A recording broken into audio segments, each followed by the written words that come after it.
All right, I believe we're live. Like I said, it's been a while. It's been a long while since I've done a live stream, and this one's gonna be super special and very cool.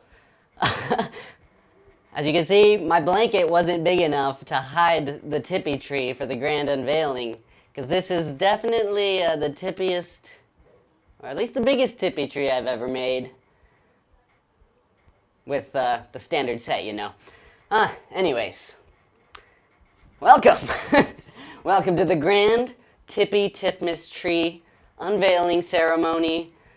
And we're going to be looking at all of these wonderful ornaments that you've designed as a community.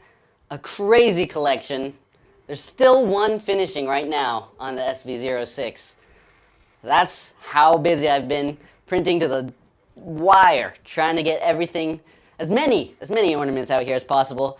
I think I've got all of the ones that were fully compliant with the rules, and even a few that were almost following the rules or just barely printable. So, without further ado, let me step around here and unveil the Grand Tipmas Tree.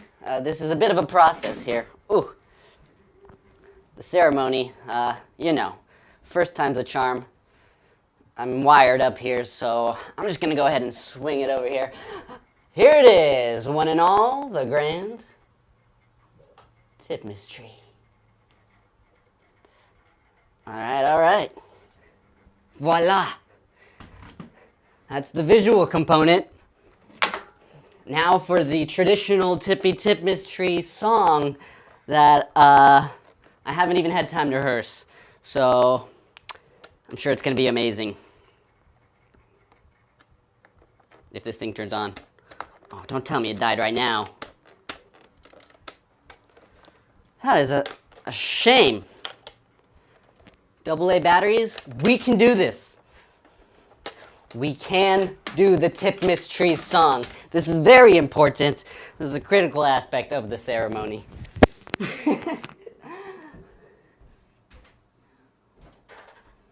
Where are the batteries at? Oh my gosh. Don't you love a good live stream? Everyone talk amongst yourselves and discuss your ornaments and how your Christmas has been. What's the best gift you've received so far? I'll be right back.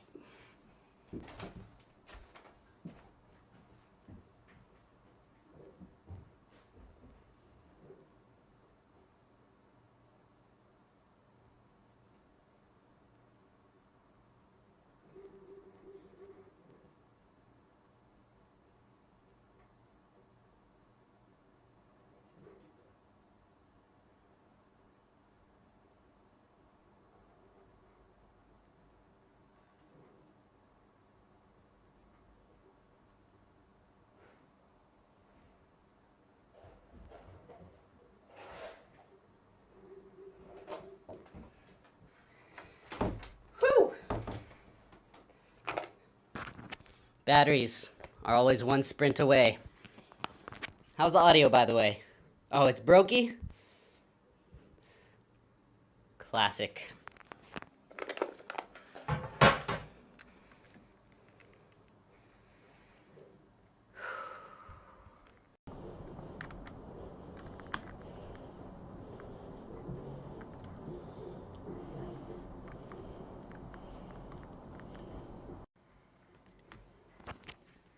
Does this sound any better?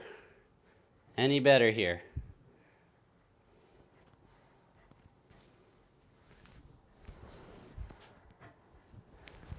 Oh wait, the last print's done.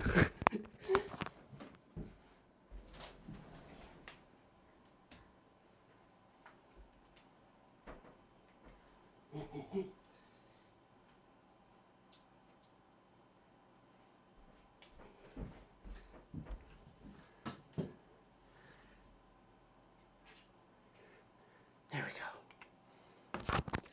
Like I said, I'm trying to include every ornament that followed all the rules. So, just finished printing.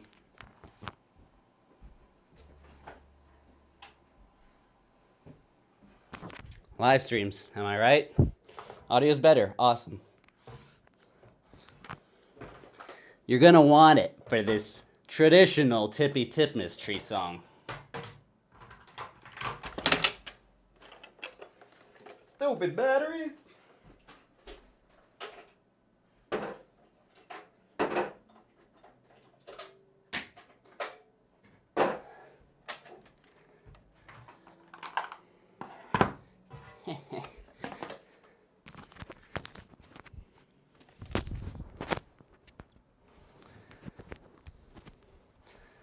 You know, I'm very impressed with people who live stream on the daily, getting this down. It's a process.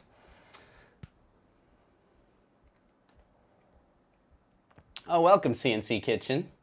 And I also see a lot of commoners from the... Commoners, that's a bit of a derogatory term, isn't it? A lot of regulars from the Discord server. Welcome all of you. A lot of contestants as well. I'm so excited that you're here to see your ornaments go up on this tree. Will it stand? That's a whole different question. But I figure the suspense as I put up 100 plus ornaments on this tree, you know, can't go wrong. Can't possibly go wrong. Like the audio and the start of the stream and everything so far in the first 5 minutes of this live stream. No way anything's gonna go wrong with this tree. All right, come on. Am I gonna have to go a cappella? It's still not working. I promise, I like turned this on 5 minutes ago. Typical. Okay.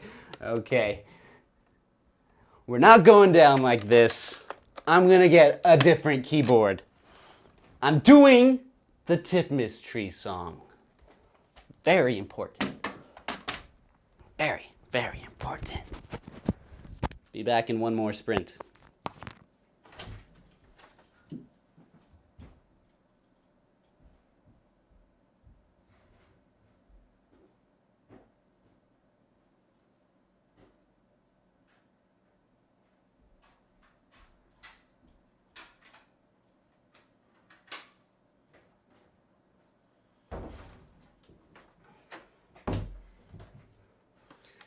𝐒𝐡𝐨𝐩𝐻𝐙, you will hear the Tipmas Tree song, although maybe not on the traditional instrument. We've got the modern version here, my OP1. I'm gonna have to construct a really quick Tipmas beat here. Can you hear that? Yeah. Let's construct a quick Tipmas beat. That's why we're all here, right? It's gonna be way more interesting and experimental than what the little 90s toy was gonna play for us. Anyways, this is Destiny. This is how Destiny works. There we go, setting the tempo. Y'all get to see some live beat creation here.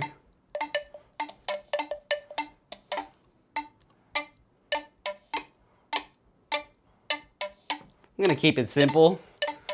I know it's Christmas Day. Merry Christmas, by the way. And of course, Tippi Tipmas. It's so good to have you all here to share this wonderful day.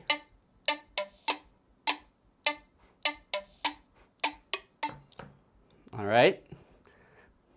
See, I've created my loop.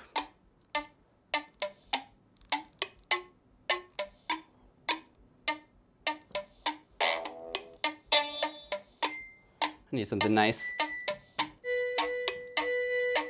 That sounds Christmassy.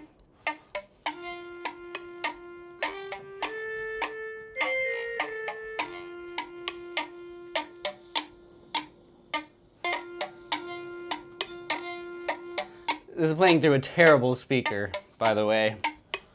So we're still getting some of the crappy 90s toy vibes here.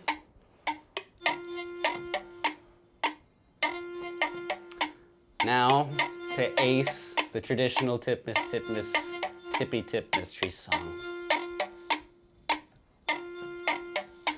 Oh, Tipmas Tree, Tippy Tipmas Tree, so majestic and slightly frightening. Oh, Tipmas Tree, oh, Tipmas Tree, better tip around so you don't fall on me. I love my friends and my family. I really hope you don't fall on me. Oh, Tipmas Tree, Tippy Tipmas Tree, please don't kill us all. That's it. That's what we just waited all that time for. Oh, and of course, the final element.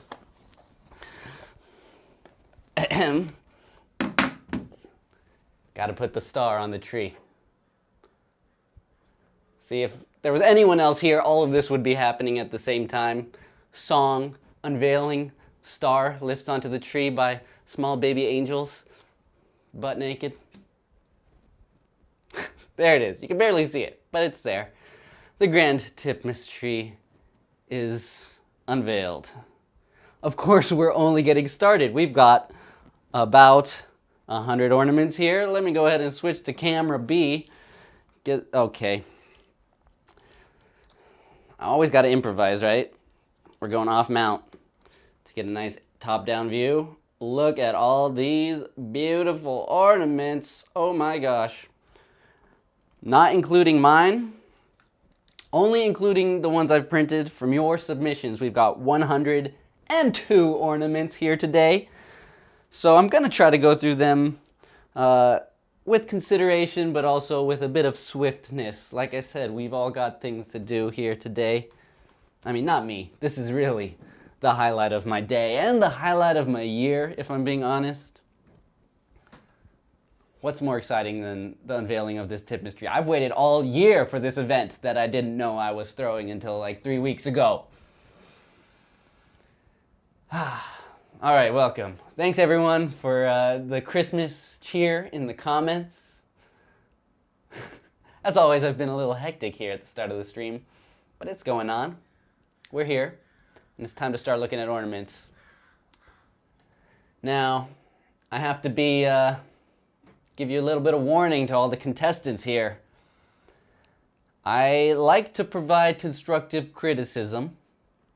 Some people don't like to hear things that can be improved about their designs. They just want to hear the good stuff. But let me tell you, as a designer who went to a fairly prestigious design school, constructive criticism is one of the most important things you can receive. And that's my gift to all of you today who designed ornaments. I'm going to try to provide some kind of feedback for every little ornament here as we place them on the tree. Yeah, you know, maybe it's a little harsh to do that on Christmas Day, but then again, look at Santa. He's literally judging your moral character, telling you if you're naughty or nice. At least there's some real actionable things that you can do here to work on your designs in the future. And needless to say, every single one of you who submitted a design here is amazing, and they're all really fun in their own ways. So let's go ahead and get started. We're going to be doing this in alphabetical order from your My Mini Factory usernames. So for those of you who've been playing the long con with the double A username, Aaron Lutz 1, it's paid off. You're first. All right, let's go ahead and take a look at ornament number 1. It is the customizable Tippy to Penguin. Let me get some light on this thing. Okay, we can focus better than that camera. The Penguin, there we go. Look at this cute little design. All the different colored parts were printed separately and they're glued together here. And this penguin is customizable, as is mentioned in the title, so there were a few different hats, a Santa's hat, a Viking hat, but those technically went above the ornament tool, which was flat here for a reason, so it could hang on the tree as intended. So I went ahead and just printed the base Tippy to Penguin, which is still very cute. My one bit of feedback here is that the eyes are kind of hard to see, especially in this lighting. I'm not doing it any favors right now. But with all these separately printed pieces, I think just a couple of eyes to stick in there would have made it a little bit more bright and lively. But this is a very cute penguin, just plopped down on its butt, and it's going to go up on the tree now. So, oh, another piece.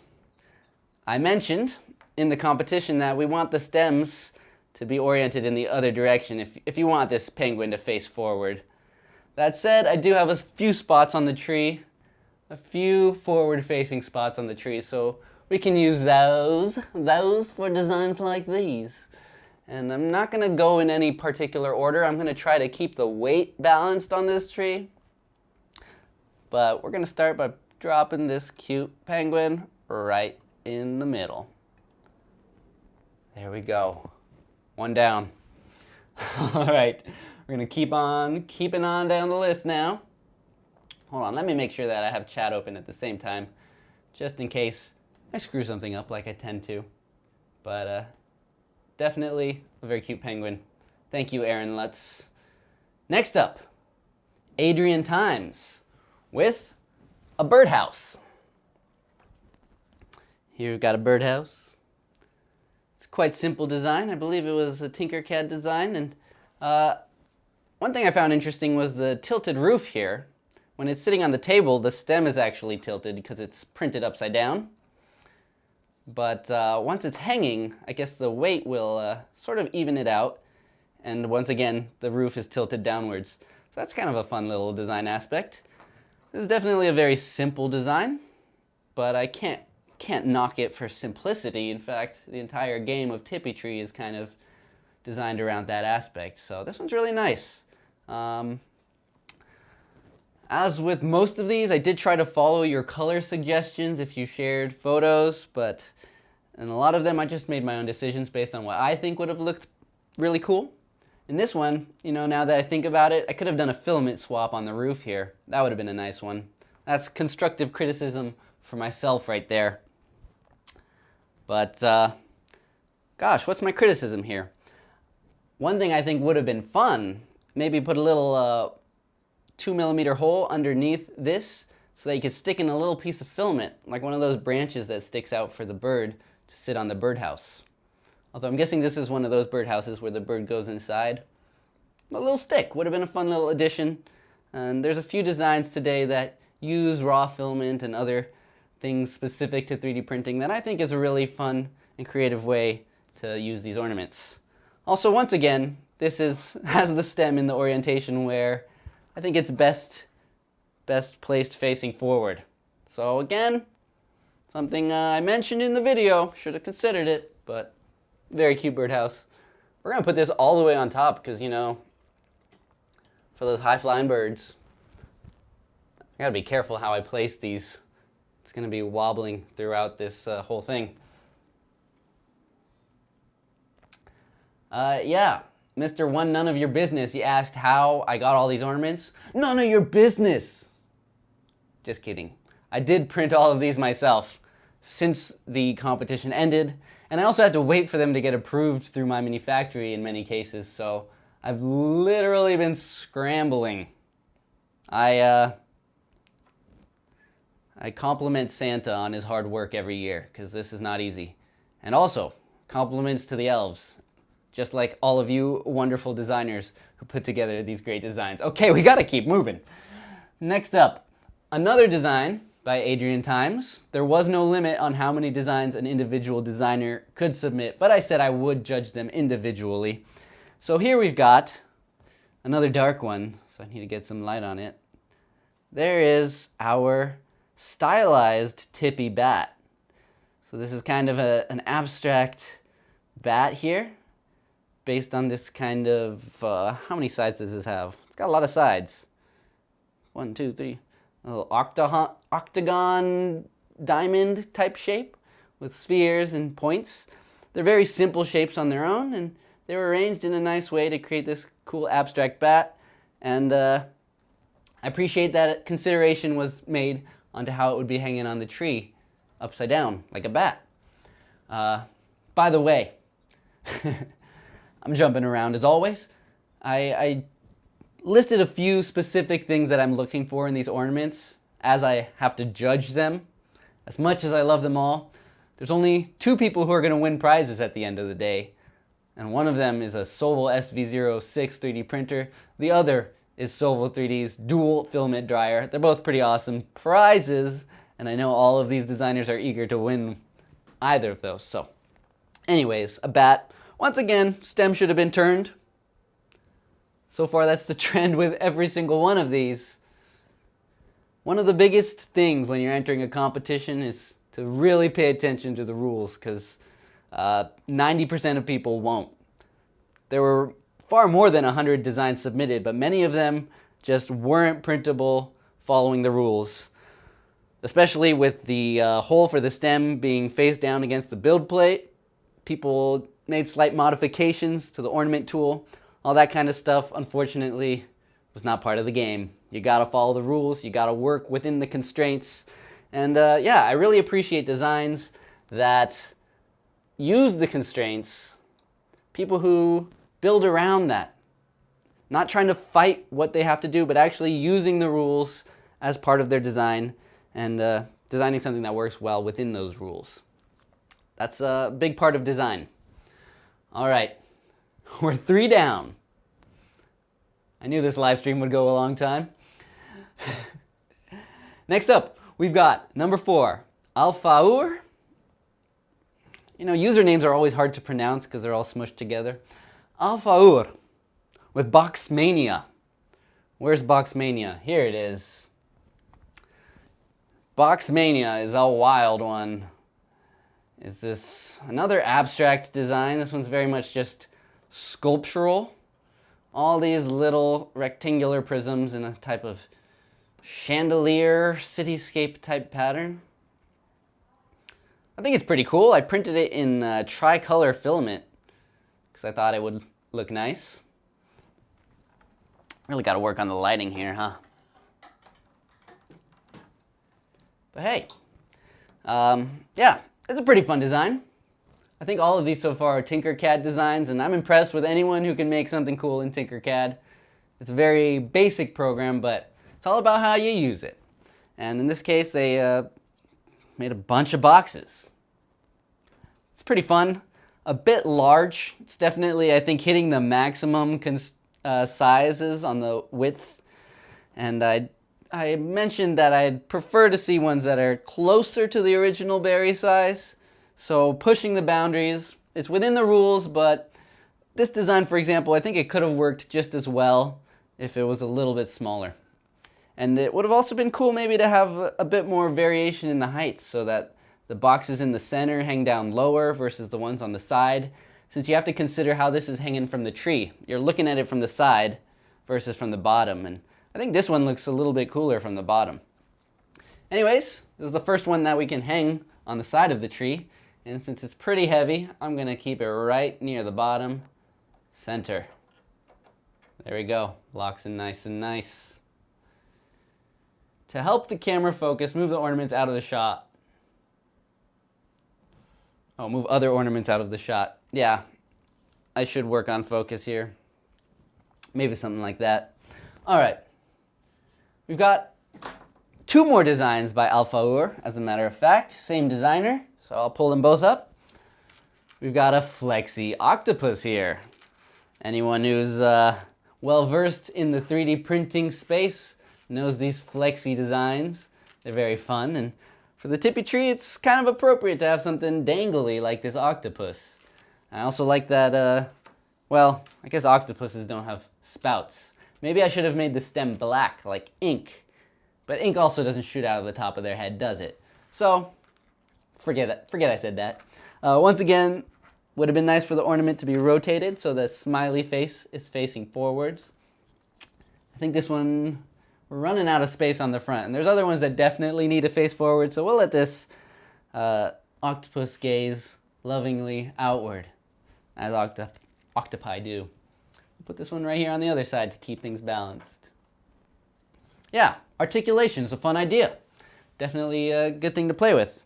And 𝐒𝐴𝐻𝐻𝐢𝐬𝐬 also made this smiling pumpkin. It's got a goofy smile on it. There's a surprising amount of Halloween-themed Tipmas Tree ornaments in this batch. Nothing against that. Nightmare of Christmas, fantastic movie, and apparently it has set a trend. Anyways, this is a very cute pumpkin. Could have been a little bit smaller. I think that's my one piece of kit here. And yeah, works really well with the green stem. Looks like the stem of a pumpkin. So once again, considering the entire design, was a nice, smart move. And since this is another big one, let's go ahead and give it a little space here. This pumpkin's going to be looking at Boxmania. All right, next up, on to our next designer. We have Andre Dita with a pretty cool one here. This is the photo holder. So Andre Dita created this cube in which you can slide these little 1 by 1 inch photos. I cut out some animals from a magazine. Come on, we got the focus here. I know you can do it, Logitech. Everyone loves your cameras. There we go. Like you said, I gotta block the other ornaments. So I got some cute animals here. This is a fun design. And Andre Dita, the first iteration, the columns were really thin and they actually weren't connecting with the print. So I asked for a little bit of, or I suggested making slight changes. As I did for anyone who submitted early enough, I tried to submit ideas for how to make these work better. And I think this is a really fun idea. Of course, a big part of the design depends on what photos you put inside of it, but it would be cool to have a whole bunch of these on a tree with all of your friends and family photos. That in and of itself would make a pretty fun tree. So, let's see. Do we want the cow or the fish facing forward? Those are the two that are facing forward here. I think the cow has a good composition. It's got the sky and the grass and all that. So let's go ahead and set the cow right here next to the octopus. I guess the fish would make more sense next to the octopus, but hey, we like having fun here. All right, hey, we just passed 100 concurrent viewers on the stream. Thank you everyone for spending time with me here today.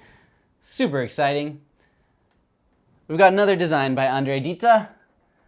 Totally different design, but also pretty fun. It's another Halloween design, kind of, with this kind of stylized skull. I believe this is another Tinkercad design. Once again, really impressed with what everyone's doing in Tinkercad here.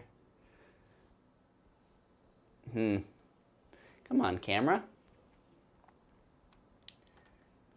Anyways, it was in focus for a second. And as you can see, it's created by just basic cubes. I like that it's chamfered, so it prints nice and easily. It was actually a really nice, easy print, which I appreciate. Very bright here. Yeah, so it's definitely a stylized type of thing, but I think it's cute, especially when it comes to a skull. How cute can you make a skull? Once again, y'all, it's facing the wrong way. So we're gonna have the pumpkin and the skull looking at each other. I mean, maybe it was designed to see the side profile, but I think this one would have been nice to see facing forward. All right, next up we've got an egg with the most meta print. If I have to give side awards, this one wins the most meta. It's the Tippy Printy. A printer printing an ornament, printed and hanging from the tree. I think that's a really fun idea. It is a bit wobbly on here. There is a snap fit mechanism, which I appreciate, although it was very tiny, so maybe could have made it a little bit larger of a snap fit mechanism. Also, the gantry, this top part of the printer, is printed in a separate part, which is totally fine, but the slot that it sticks into did have an unsupported overhang that kind of fudged up. I had to cut into it with the X-Acto knife a little bit to make it work. But in the end, we've got for a pretty fun Tippy printy here. The printer hanging from the printer. And it's facing the right way, so we can have it facing forward on the tree. Well done. We could put this right here. I generally want to work my way up from the bottom, avoiding disaster.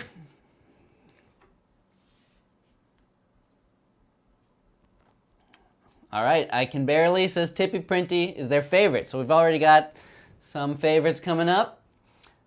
I think it was really fun too. Definitely a cool idea.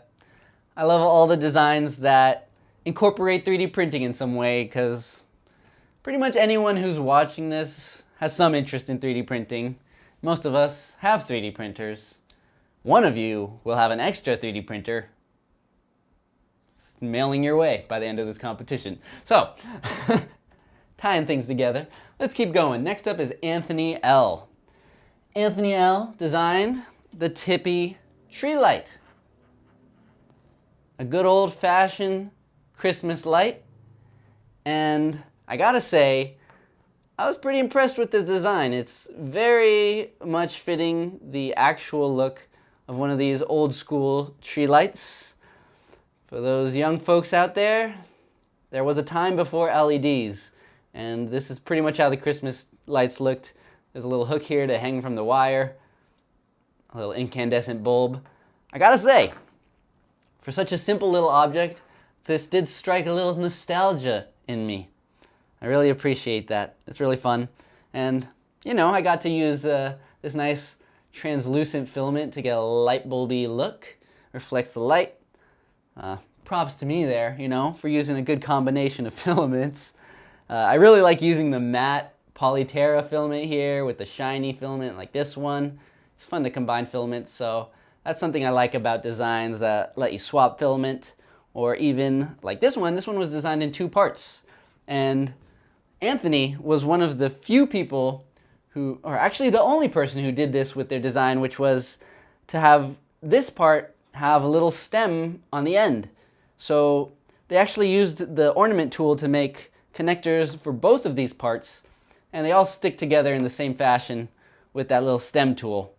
Of course, this piece is printed vertically, so that stem on the inside is also printed with vertical layer lines, which makes it a lot weaker than this stem, which is printed on its side. So I'm not going to try to pull it apart.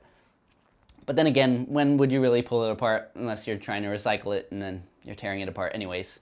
So, all in all, I think this is a really cool design. Pretty neat, pretty neat. And it's a bit low hanging. We're going to have to move our cardinal here. But let's hang it right here on the bottom. Yay! Another ornament on the tree. I'll get a better shot of the whole tree too by the very end of this stream, although this is about as much as I had to zoom out to fit this giant thing on the camera. Thanks to all of you amazing designers. I should probably move it. I'm going to move the camera so we can see the presents underneath the tree a little bit better.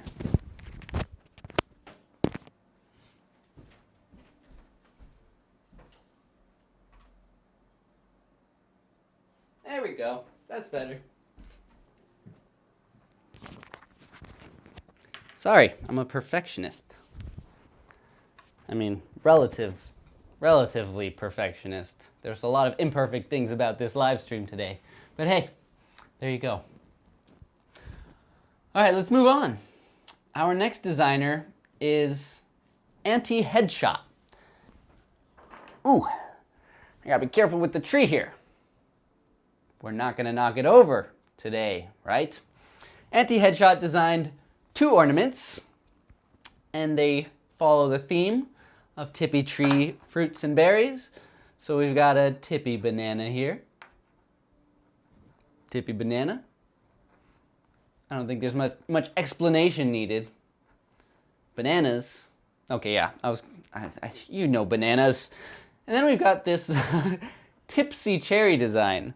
So this design was made with 2 cherries intentionally off-center so that when it hangs, it's kind of hanging off-center like that.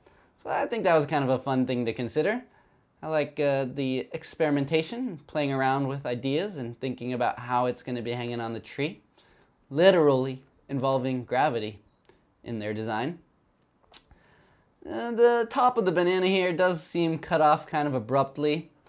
This is one of those cases where they had to work with the restriction, you know, the constraint of having that tool that cuts flat kind of messed with this design a bit. So, you know, it is what it is. I do like that the stem is incorporated in both of these. We got a couple fruits. Makes the tree healthier. So let's go ahead and hang these together. Make way, birdies. Alrighty. Yes, something for the birds to long for. Let's see if this cherry really tilts. Yeah. Does hang a bit off center. Just barely perceptible, but it's the details that count, right? Alright, so that's the Banana and Tipsy Cherry by Anti-Headshot. Next up, we've got Armus Stall.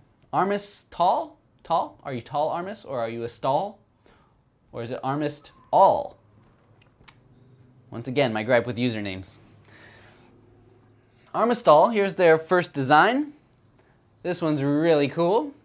It's a hollow bauble. So this was printed with the bottom part, separate parts. The bottom was printed in vase mode, which creates a very thin hollow part. So I figured I'd print it in translucent filament so you can peek inside. And then the idea is to put in all these little bits of filament scraps, which I had a lot of after printing all these ornaments. So these little scraps go in here and create an acoustic component. Not many ornaments here have an acoustic component. And also, surprisingly, not very many people used vase mode. In fact, I think only Armistall used vase mode, although they used it for a second design as well. There's a few designs from this designer. I was also using up all of my little scraps of filament I had left over. So thank you for giving me all kinds of colorful designs so that I could use all the leftovers of filament. In this case, I used the last of my thermochromatic filament that changes color with heat. As you can see, I'm quite warm right now, so I can actually change the color of this stem. Of course, that's just a little detail, not part of the design, but I don't know, thought I'd point it out. Color changing filament. It's cool. And yeah, I really like the bauble. I love the use of vase mode. Once again, using the 3D printing technology to your advantage rather than trying to fight against it is something that I really appreciate here. And I like the acoustic component.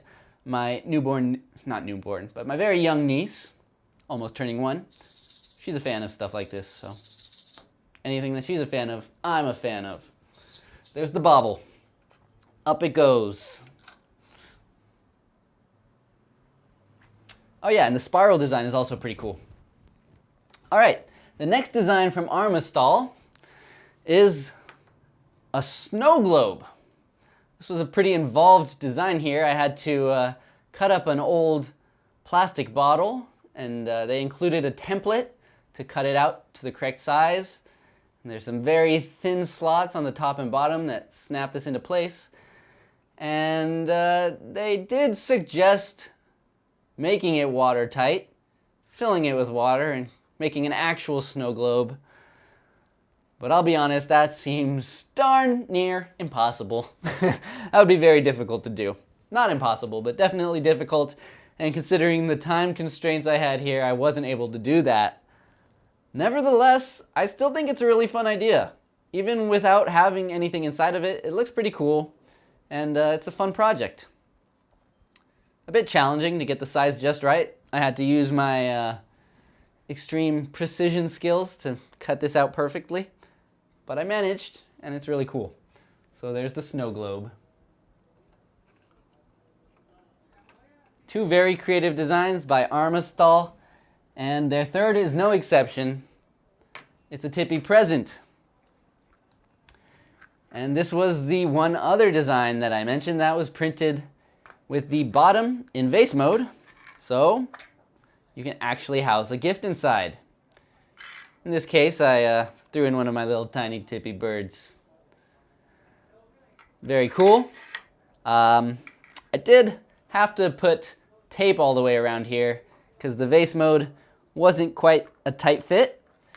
And that's one thing about vase mode, you know, some slicers make the vase go on the outside dimensions, others use the inside dimensions, and if you're extruding with a 0.8 nozzle instead of a 0.4, you're actually changing the tolerance by 0.4 millimeters all around.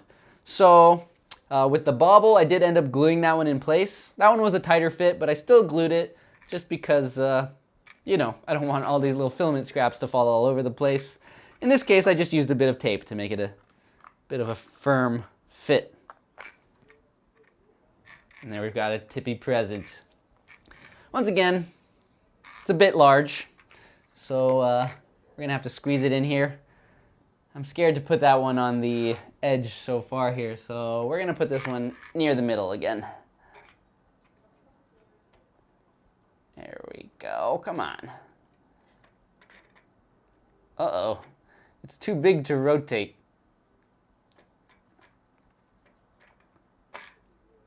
Like I can just fit it in there, but it won't really stay. That's gonna be a problem with more than one design here tonight. Let's see. I think if I stick it here, maybe I can lift the branch enough to rotate it. There we go. All right. Just on top of the pumpkin. I tried to design this tree today so that it doesn't overlap too much. You can still see both designs so far. We do have some big ornaments here today, so we're gonna have to definitely be considerate about how we design this tree. All right, those were 3 really fun designs by Armistall. Speaking of big ornaments, the next one is a very tall nutcracker. This was designed by Aaron Birch. Look at this big old nutcracker. And this is fun because it's got an actual functional, well, sort of functional hinge. It moves. I don't know how many nuts it could crack. Maybe a sunflower seed, right? This one, they had to go through a few iterations because there were a lot of overhangs. And in fact, I didn't even print the most recent one, so I did have to clean it up a little bit with the X-Acto knife. And also, they didn't use the tool all the way to the end, so it only snaps in that much. And I think even inside it was modified a little bit. So this one cannot fully qualify for the competition, but I appreciated the work into making this fully functional nutcracker, so I decided to print it out anyways. Also, the stem's facing this way, so I think we're gonna have to hang this one right here. Oops. Oh my gosh. Yeah, we're gonna have it face forward in the middle here. Nice and tall, it actually evens things out for the tree. Nice.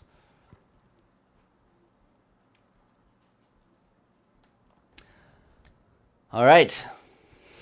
Back to back, we've got the next tallest ornament, I think, which is by Beetle Build.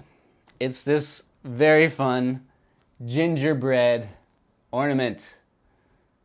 This one's really fun because it's printed in several parts, and Beetle Build did a really good job making it a snap fit. It's a super tight fit, but I didn't have to use any glue or anything, and I managed to just squeeze it into place. So it's hanging from this ornament, and the gingerbread itself prints laying down so that you can use a filament swap and get these really nice icing details. They also included 2 variations, so there's the smiley one, which I chose, and the frightened one, which, considering how terrifying this tree is right now, maybe I should have gone with the frightened variation. This guy's a little too nonchalant considering the situation. And because it's dangling like that, I want to put it real nice and high up on the tree. If there's a way to do that without obscuring another design too much, I think it'll fit right here. Oh my. This is already getting scary, and we've still got a lot of ornaments to do. That probably is going to block another ornament. So, in the spirit of fairness, if your ornament is super tall and it risks blocking another ornament, I'm going to set it in the middle so that it's the one getting blocked. Unfortunately, I think that's the only way to be fair here. If I can even do this. Okay, it's another tricky one. I'm not dropping the tree today. There we go.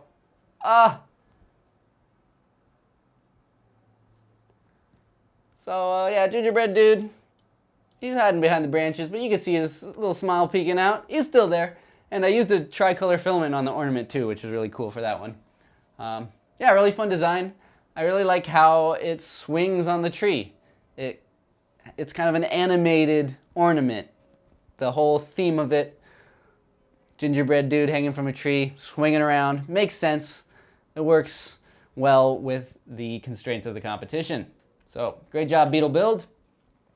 Next up, we have Brian Allison with the Tippy Spiddi. Tippy Spiddi is this cute little spider. And I really do think it's cute. It's such a fun little design. Very well designed. It's got all 8 legs, 4 eyes, and I'm sure the other 8 or so are just so tiny that you can't see them. And some nice bright fangs. Looks like a jumping spider to me.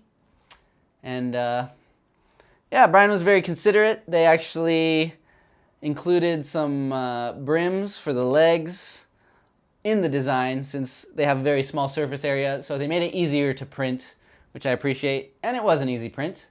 That said, these parts are pretty small and they're all printed separately, and they're just glued in place. So, you know, honestly, I'm personally still debating whether it's better to have something that you glue in place and you just make sure that it'll fit, give it plenty of clearance, versus trying to do a snap fit, which is nice because it doesn't require any adhesive, but then it might be less friendly to differences in tolerance between different 3D printers.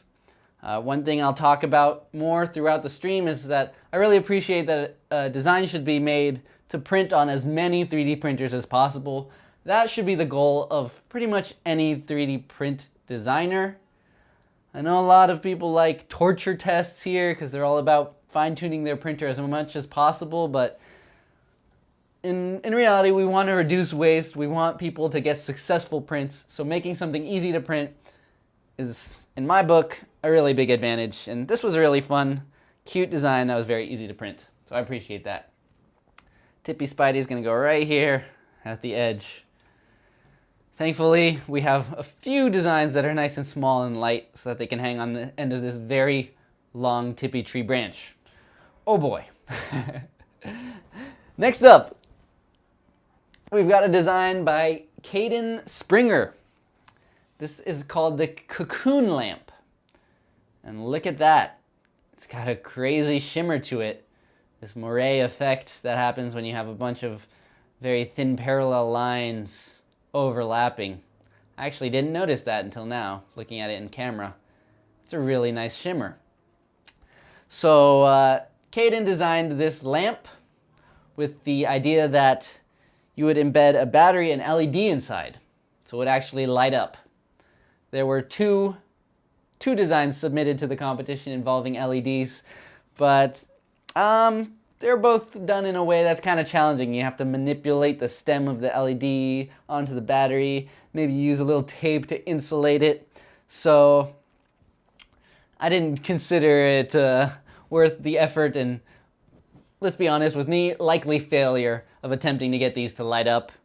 Also, this design, it's provided as a single piece, so it's printed in place like this. And that made it really hard to put the stem in because you can't press down on this top part. It's a very sensitive print. And Caden actually suggested printing it in 2 parts. That way you could also install the LEDs and batteries rather than having to pause the print, install that stuff, and then finish the print. That all sounds rather complex and challenging, so speaking of torture tests, this was a bit of a torture test. I didn't succeed on my first print, because these little bridges can be tricky on certain printers, but I'm glad I got it to work. It does have a really cool effect. And despite its size, it's also pretty light, so I think we can hang it near the end of the tree here, if it doesn't touch the ground. Yeah, perfect.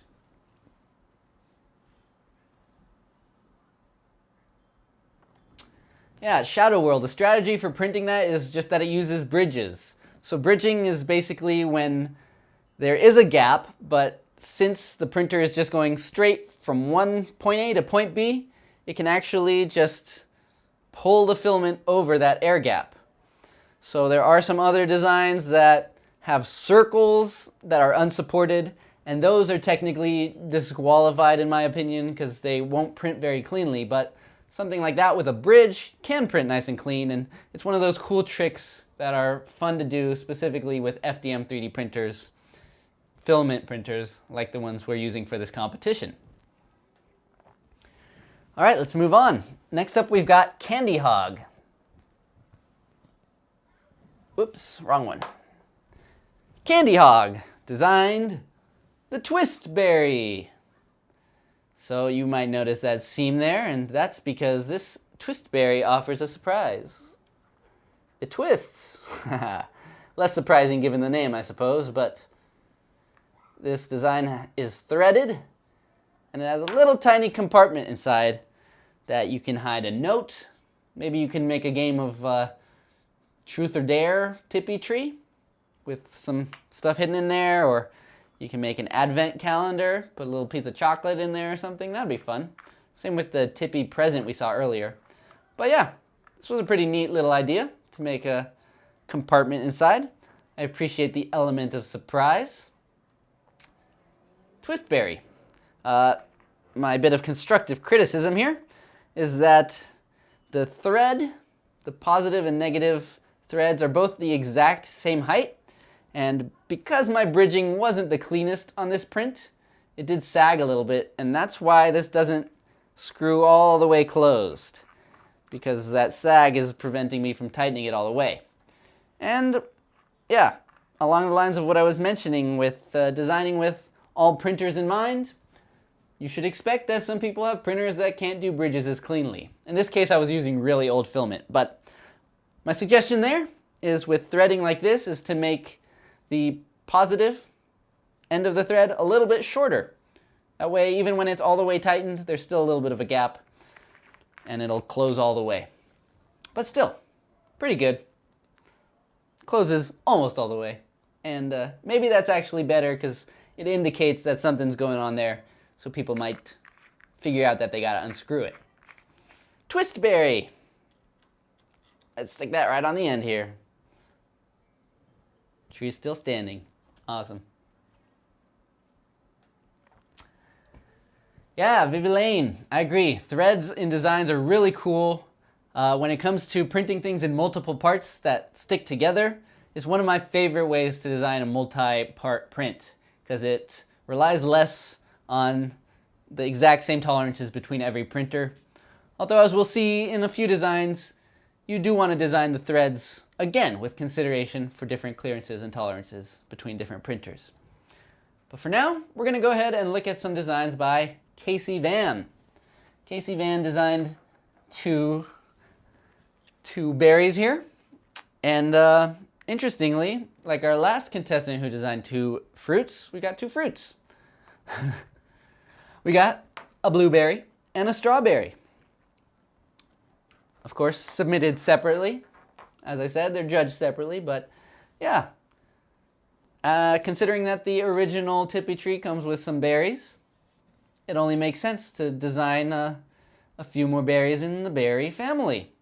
So here we've got the blueberry and the strawberry. With this one, I went ahead and did a filament swap. Seemed appropriate to get the top of the strawberry.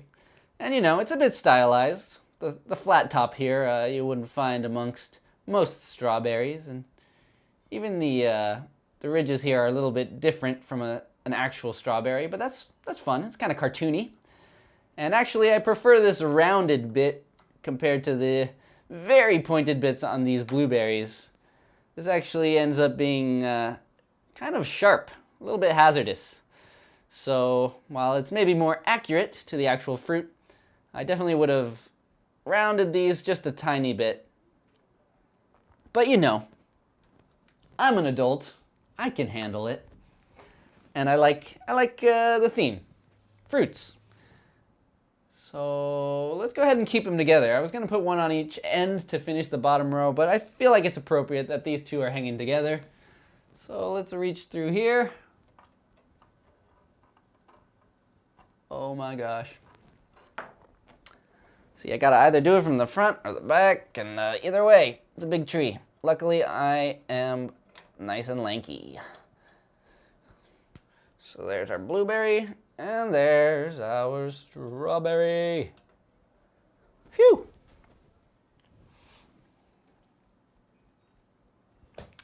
Tom, yeah, this live stream should be recorded, as long as YouTube doesn't decide to pull a fast one on us.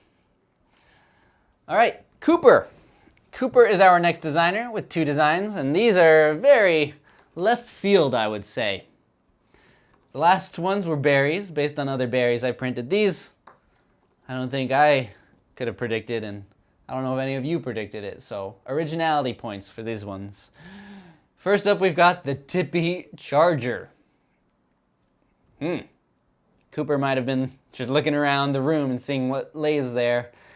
And indeed, this is a very standard looking charger. And I think it's even actual size. So they joked about plugging it in to get a little extra power in your game of Tippy Tree. I can't suggest that. In fact, I will say right now, do not do that. But it's kind of a fun idea. Definitely weird. But hey, weird, right? Okay, my one bit of criticism here is that these parts, it was all printed upwards like this, and I did a filament swap as well, so even that makes it even more sensitive. One of these little prongs did break off somewhere in the process of assembling this, so I just glued it back in place. But this would have been a good opportunity to have these prongs printed separately, laying down. That would have made them a lot stronger, with just a few slots to stick them into the charger here. And you know, it's a big brick here, so there's plenty of room to make slots for it to fit into place. But hey, fun idea, fun idea. It definitely takes advantage of the fact that you can do a filament swap and make a charger. All right, let's plug her in. The next design by Cooper is called the Gingerbread Ornament. It's pretty much just trying to look like a standard Christmas ornament that has already fallen off of the Tippy tree. Quite tippied indeed. I don't know, it's a fun idea, but if you didn't know any better, you'd think that it's just a broken 3D print, right? So it's pretty silly, but hey. I think it makes sense here on the tree. So let's go ahead and stick that on the very end here, since it's one of the nice and smaller ones. Ooh, the cherries are wobbling around. All right, that's our first completed side of the branch. We got one more here on the bottom, and then the bottom's done. So let's see if the next one will fit there. Will it? Oh, it should. Next up, this design is by user DDJ, and it's called the Tippy Tournament. The Tippy Tournament, and I'll admit, I had a lot of influence here because DDJ did not design theirs to be a soccer ball. I just figured the panels were the right shapes to make a soccer ball, and I also was printing this during the World Cup. Congrats, Argentina. But, spoilers for those of you who are waiting for 2 weeks after the World Cup to watch it. Anyways, there we go, a soccer ball. I'm a fan of soccer. It was my childhood sport, one of them. So this is printed in many, many pieces. The border here is what makes up the main body of the print. And then all these panels are just printed flat, like a fraction of a millimeter thick, and they're all glued in place. So the assembly here was a bit laborious, and printing these really thin brims is also quite challenging, and That is, in fact, why DDJ named it the Tippi Tree Tournament, because it's a torture ornament. And it was even smaller to begin with. I actually suggested they make it a little bit larger. Speaking of which, this whole competition might be one of the main driving factors that I switched from Simplify 3D to Prusa Slicer, because there's a lot of designs here that ended up with very thin walls to fit that ornament tool mechanism within their design. A lot of the walls got down to like 0.4 millimeters, and in Simplify, there would end up being holes in the design. Prusa Slicer is intelligent enough to make sure that the outer perimeter stays solid, and yeah, so with very thin parts like these, which were probably less than double the thickness of the nozzle, they still managed to print out. So that's bonus points for Prusa Slicer. And yeah. Goal! There we go. Bottom row. Complete. And that's the biggest row. Don't worry. I know we have 10 levels here, but they'll get quicker and quicker. And we've already started filling up the rest. What time is it? 2 o'clock? We're 1 hour in. Let's just keep going. I think we'll make it in maybe 2 hours more. Yeah, the Arachne. New setting in Prusa. Prusa? Is it Prusa or Prusa? I think the proper name might be Prusa. Anyways, yeah, they've got a new algorithm for doing thin lines called Arachne. I first used it appropriately when printing some arachnids for my last live stream that was on the Hot Makes podcast show. Hot Makes show. Hot Ones. We did paint pours, and I printed some little tiny spiders, and their legs took great advantage of that Arachne slicing in Prusa Slicer. Anyways. Oh, another thing about that tournament, if you like it, check out DDJ's photos of it, because they actually printed it so that the lines on the edges were printed in glow-in-the-dark filament, and that looks pretty cool. Unfortunately, I didn't have any of my printers set up with, hardened nozzles that could handle that at this very moment, so I decided to just make a soccer ball. Alrighty.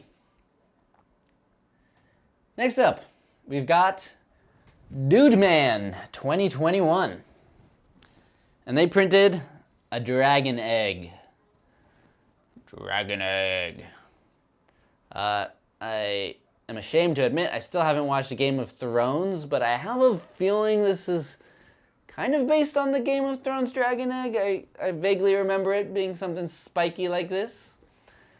And I went ahead and printed it using some pretty cool filaments, some silk, this maroon silk filament by Polyalchemy, and then this Vertigo Starlight by Filamentum. Of course, the lighting here isn't great, but it made a pretty nice transition with my gradient 2-color printer. Anyways, let's see. Oh, there we go. The camera can, in fact, focus when it wants to.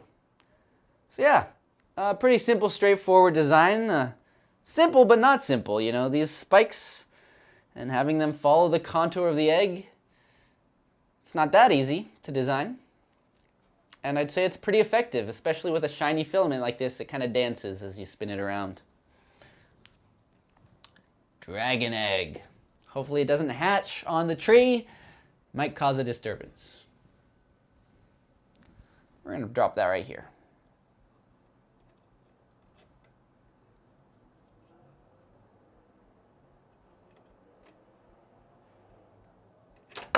Oh my gosh. There's the first dropped ornament. I was reading comments at the same time, so gotta remain vigilant here. Some of these are starting to rotate a little bit. We do not want this to end in disaster. Well, I'm guessing probably there's definitely a portion of people out there in the audience who are begging for disaster. Something about chaotic good, chaotic evil. I don't know. Alrighty. Our next design is by Elliot Bradley. Elliot Bradley designed this dodecahedron. It's a, I can't really call it a basic geometric shape, but it's a known shape. And it's super appropriate for this competition and for Christmas because it's got all these stars on it. Come on, get a good focus there. Yes. I actually really love this shape. And I printed it with the tricolor filament, so get a load of this. Look at the bottom there. Is that amazing or what? I love how distinct the three colors are there. Unfortunately, that's how it is on the bottom, just based on the nature of how the three-color filament is. But even looking at it from the sides, as you spin it around, you get all three colors. Yeah, I did the favor of using that three-color filament for this one because I knew it would look cool. But regardless, I think this is a really great idea for a Tippy tree ornament. Whoops. Once again, yeah, it's a very nice Christmassy looking basic geometric shape. And it's also very similar to the shapes of the original berries. So I think it would fit in very well with the standard berry family on a game of Tippy tree. Really love that shape. Simplicity isn't always a bad thing, you know? Alrighty, there we go.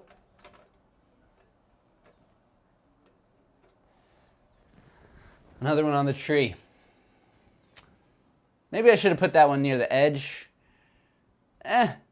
You know, I gotta leave room near the center for some of the larger ornaments that are yet to come. I might have to move things around at some point. We'll see. For now, it does well there.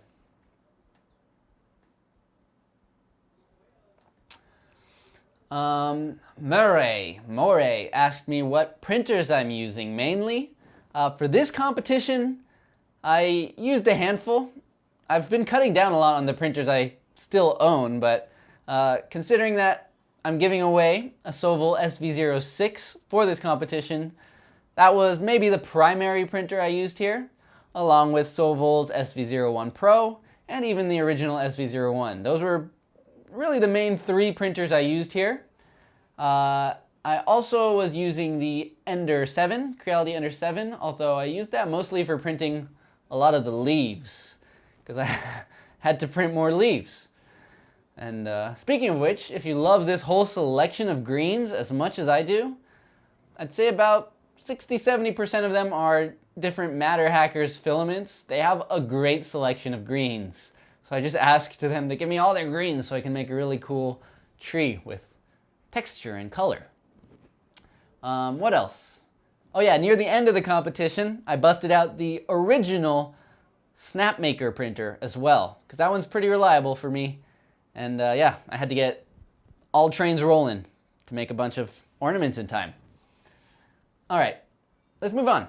Next design is by 𝐒𝐒𝐻𝐿 Montero, and it is some grapes. Yay, we're getting a full collection of fruits today. And these grapes are pretty fun and cute. You know, I think the top maybe could have been refined a bit more to not be so flat, but it was designed in a way that works within the constraints and also doesn't have any aggressive overhangs. So this one printed really nice and simple. And another really fun little thing that 𝐒𝐒𝐿 Montero did here is that they made this in SCAD as a generator. So you can generate different randomized bunches of grapes. Pretty cool. That would be fun to have a whole tree of grapes, and they're all slightly different, I suppose. Another possible themed tree. So let's go ahead and put this over here next to all the other fruits. Make it a bunch. There we go.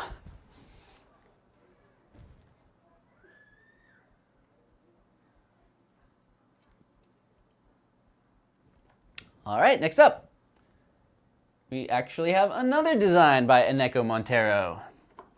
And this is another Tippy present. This is actually a remix of one of my designs. So I have a Tippy, no, it's not Tippy. I designed a gift box that's in two parts. An actual gift box that you can put gifts inside, and this ribbon was drawn in virtual reality. quite a long time ago. And yeah, this design, it's kind of awkwardly hanging from the corner here. And that's because it was originally designed, I think, with different variations, but none of them actually satisfied the condition of printing without support materials.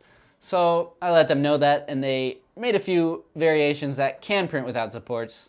So while it's a bit truncated, it does in fact print without supports. So there we go. Another nice and shiny one. Gifts. Gifts for the tree. It's only appropriate. Let's go ahead and hang this one near the end since it's nice and small. Ooh.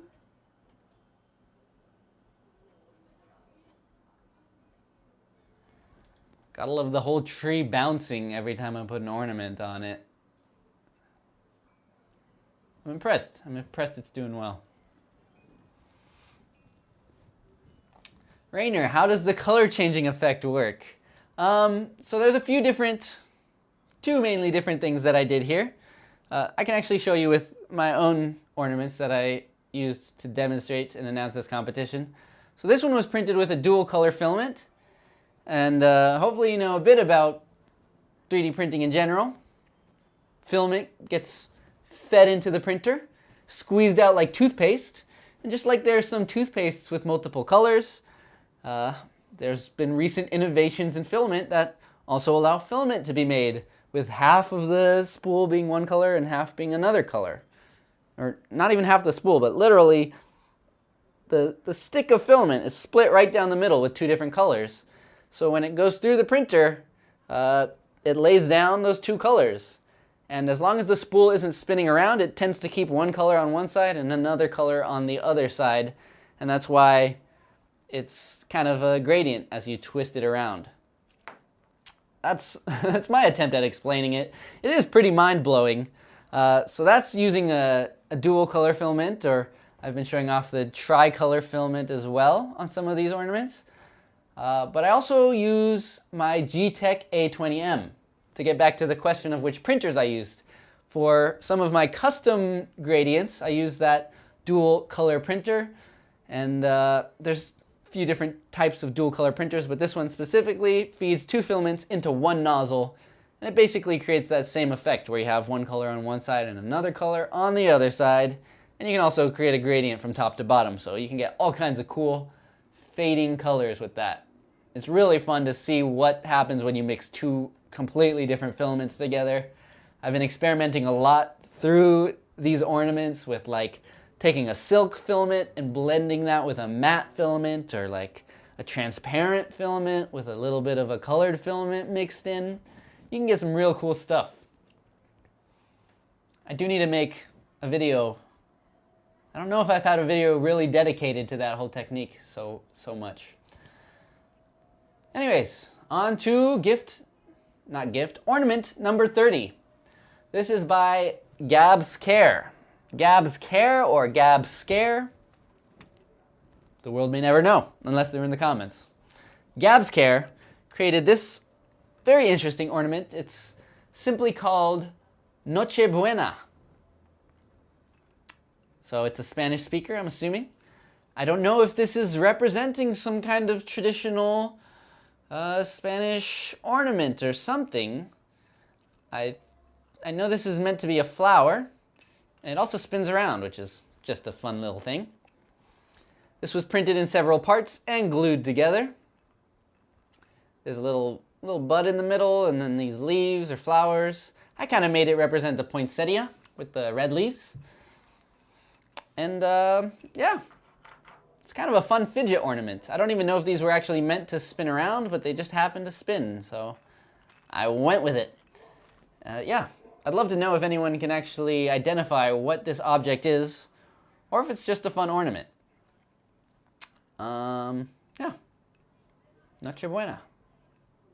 Quite nice. This one, oh yeah, I was thinking about my constructive criticism. This one, technically, these parts do go above the cutting line of the ornament tool. So it's not entirely regulation as a Tippy tree ornament, but I think I can still get it on the tree. and I thought it was pretty fun, so I printed it anyways. Let's go ahead and stare right here.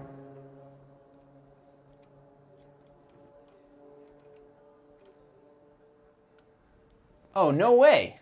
Poinsettia is the English word for Noche Buena. I don't even think the design they showed used those colors. Or maybe they did. Awesome. So it's a poinsettia ornament flower type ornament.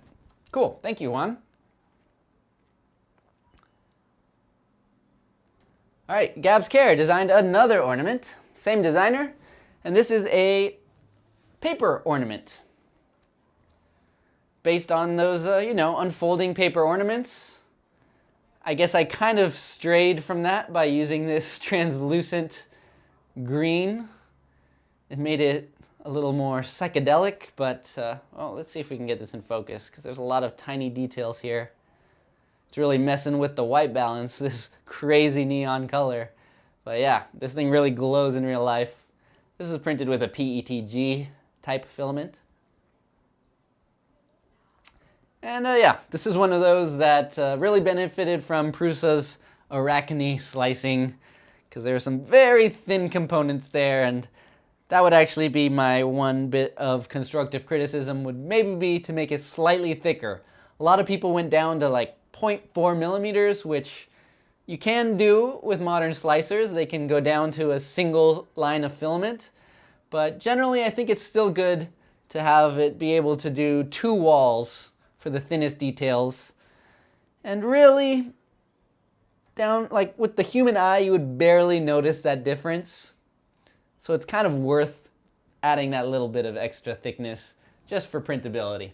But hey, looks pretty nice, pretty nice. I'm already losing my ability to speak. That usually happens like 2 hours into a live stream.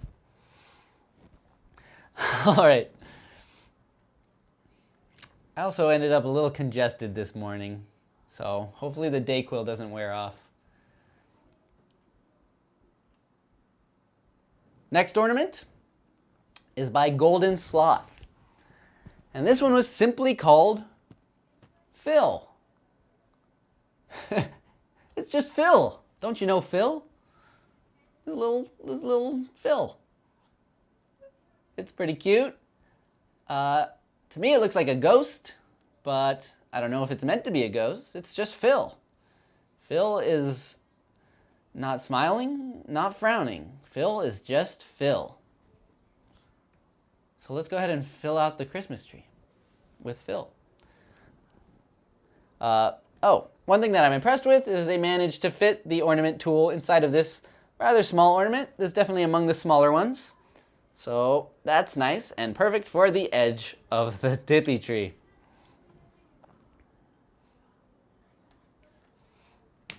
All right, on to our next designer. Someone who made a few different designs. I couldn't accept all of them because some of them didn't print without supports, but this first one did print without supports, and I think it's actually pretty ingenious how it was printed. Or at least very well done. It is the bodysnatcher ornament. And this is, the designer is 𝐒𝐡𝐻𝐬𝐬𝐢𝐬𝐭. For those of you who've been watching my channel since the beginning, or if you just went through my entire catalog, the bodysnatcher guitar is a guitar I designed. It's part wooden and part 3D printed. And it looks pretty much like this. Ian did a great job of faithfully recreating my guitar. And just, it's never a bad idea to appeal to the judge of the competition. This really stoked my ego here. And again, a little bit of nostalgia, remembering the beginnings of my channel and what is still one of my favorite projects. I love making music. I love playing guitar. And this is the only guitar I've actually ever designed. Maybe that has to change, but yeah. And Ian designed this in a very clever way because it prints without support materials just fine. This second part is a separate print that prints flat. And it's just got some little pegs that fit into some little holes really well. And look at that. All I had to do was color the body here with a Sharpie to create the effect of the hole. So I thought that was pretty clever. Ian also included a piece that you could stick in if you wanted to just print the black area of the hole, but I really liked the idea of just coloring it in using paint or Sharpie like that, and it's pretty effective. I guess my one bit of criticism, since I do love that idea, I would have just made a slight indent so that you could pour in like a liquid paint with less fear of going outside of the border. In this case, I used Sharpie, and you can already see how the layer lines start to wick the dye out towards the sides, and I was kind of scared of going outside of the border, but I was careful, and it worked out. I think it looks really good. It uses the stem in a very clever way to complete the guitar. So thank you for paying homage to a project I love. Let's go ahead and hang the guitar on the tree. Wash, how's the bodysnatcher holding up? To be honest, it was never the most beautiful sounding guitar. It's pretty dampened and quiet. I liked it for being a practice guitar, and the action on it was always pretty nice and smooth, like easy to play. But to be honest, I haven't actually played it in at least a year, but it's still holding up fine, hanging on the wall next to my dad's collection of guitars. I'm sure it still plays fine. It also held tune really well. I would pick it up after a year and it would still be in tune. Something magical about that guitar. Anyways, let's move on to the next design by 𝐒𝐡𝐸𝐻𝐿. This is a floating island. Look at that. A very involved design. Once again, all printed in separate pieces. And they did have to be glued together. And it also is technically not qualifying because we've got elements here that are going up above the flat portion of the stem. So this one's going to be a little hard to hang up. And I don't know. I thought it was such a fun idea though. Having the stem being incorporated as like the waterfall. There's even some foam as it hits the lake and then it continues to pour over. It's just a really creative idea that kind of sparked my imagination. There's a whole little world going on here. So yeah, not actually qualifying, but still so fun, and you can tell that there was effort put in. I guess it needs a little more clearance between some of the parts because I wasn't able to stick the water part all the way into the dirt part, and that's why we have a gap here. But hey, still pretty cool, and I'm still happy to hang it from the tree. So we're actually gonna put it right next to the oh no. Oh yeah, that's the other thing. This is all printed vertically, and it actually cracked a little bit. It's just barely hanging on. But cool.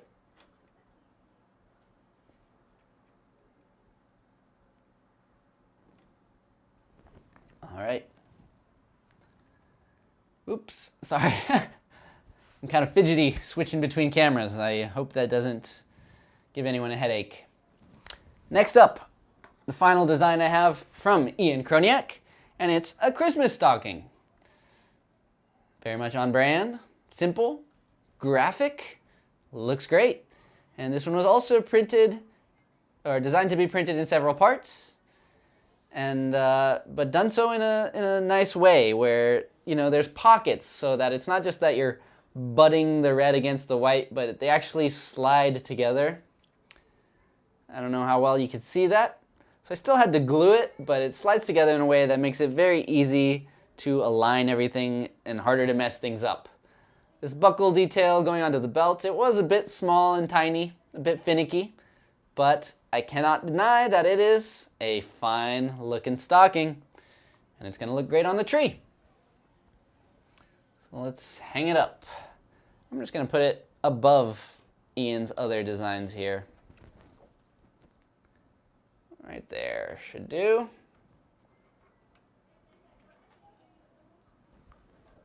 Ooh-hoo-hoo.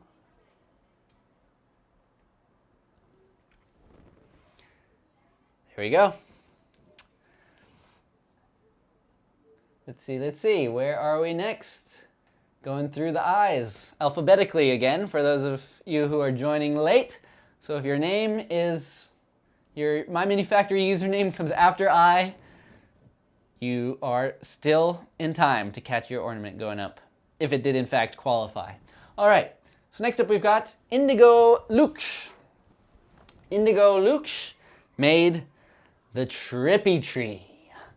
And it is, I agree, it is pretty trippy. Look at this. This fantastic design is actually one of nature's designs. Indigo 𝐒𝐡𝐻𝐻 was in the Discord server and explained that this is actually a photogrammetry scan of a Romanesco, which is apparently a real vegetable that you can buy at certain supermarkets. I sure have never seen one in real life, but I think I've seen one on the cover of a biology notebook or something, because it's a great example of fractals and Fibonacci sequence in nature and whatnot. Super cool. This was one I printed on the G-Tech A20M, so there's a very slight gradient between these two shiny Matter Hackers Pro filaments. The dark one is Emerald Dream, and I forget the name of the lighter one, but it's a shiny lime green type filament, and these two blend together really well. And yeah, I'm sure some of you know the name of the popular photogrammetry app. I forgot the name of the app that was used to make this, but it's very impressive. I gotta say, looks as good as anything I could get on my 3D scanner. So the fact that you can get this kind of quality off of like a phone or just by taking a bunch of photos of an object, technology is awesome. My one bit of constructive criticism for this one is that, you know, the top doesn't quite flow. It definitely looks like it was just sliced off, which, you know, there's only so much you could do with an organic design like this, but I do wish it just tapered a little bit more towards some kind of a point, maybe. But yeah, once again, they were just taking a scan here, so they had to use the ornament tool to slice it off and make it work, and it does in fact work. And it's a nice small size, which I also appreciate. And it's a trippy one, so there we go. It's also nice and small. Yeah, we can hang it right here and finish off another branch. Oh my. It's a bit scary putting them on from the back here. There we go. Would you look at that? We've got 2 rows complete. Woo! It's looking good. Looking good. And don't worry, provided that this tree doesn't collapse throughout the stream, I will get some much nicer photos of the entire tree decorated. As crazy and chaotic as it would be for this thing to collapse, I really want it to survive, because this is going to be an amazing display once it's all put together. All right, next up we've got a design by Jacob Hatch. I got a shout out to Indigo for, there were 2 other designs that just barely didn't qualify because I think one of them was not printed in the right orientation, and the other one, the tool inside was slightly cut off, so I wasn't able to print those in time, but they were 3 cool designs. I'm really glad the Romanesco worked out, because I think that was my favorite. All right, this is the Stalactite by Jacob Hatch. Look at that. That's a really interesting design. I kind of wonder how it was created. I feel like something that might have been done in Blender or some kind of geometry node application, something parametric. If Jacob's in the audience, let us know what tool you used to make this. It's a very fun design. It's a stalactite, so I just went with a gray, you know. Nothing wrong with gray, as you know. It's one of my favorite colors here on the channel. And yeah, I think it's really nice. It actually almost reminds me of like the top of a Art Nouveau building, like the Empire State Building or something. Pretty fun. And it's a stalactite, which makes sense. It hangs from a cave, and for some reason we've got one hanging from a tree today. Let's go ahead and start out the 3rd row. Alrighty. Up next, we've got Oh yeah, Shadow Whirl. Art Deco is probably more appropriate than Art Nouveau. I always mix those two up. They happened around the same era, right? I took design history. Okay. Jeff Chauncey is up next. And Jeff designed the springy garland. The springy garland. Look at this cute ornament. And while it may look simple, this is actually among my favorites because Jeff used a technique that I haven't exactly seen in this form before, which was this springy part is printed flat like this. It's printed as a spiral against the build plate. Then I did a filament swap after the first millimeter or so to print the rest of the ornament in green, and then you just use the heat gun. I actually have my heat gun right here. Apply a little heat with a heat gun or a hair dryer, and then the garland just slowly drapes over the rest of the ornament. That's exactly what I was talking about with like ingenuity and using 3D printing to your advantage to do cool stuff like this. I think there might be a printables competition about hairy things, which uses something similar where you use heat to create all these little hairs, but I haven't seen something quite like this springy garland before. I think it's fun, and it is fun to play with too. Also has a slight acoustic element. Sounds kind of nice. As far as my bit of constructive criticism, I don't know if this was intended to look like a tree, first of all, so I kind of took initiative and made it tree colors, but I think it would have made a great tree, and it would be nice to have like just some more details here. I don't know, some lines, or I don't know, maybe that's just my personal preference.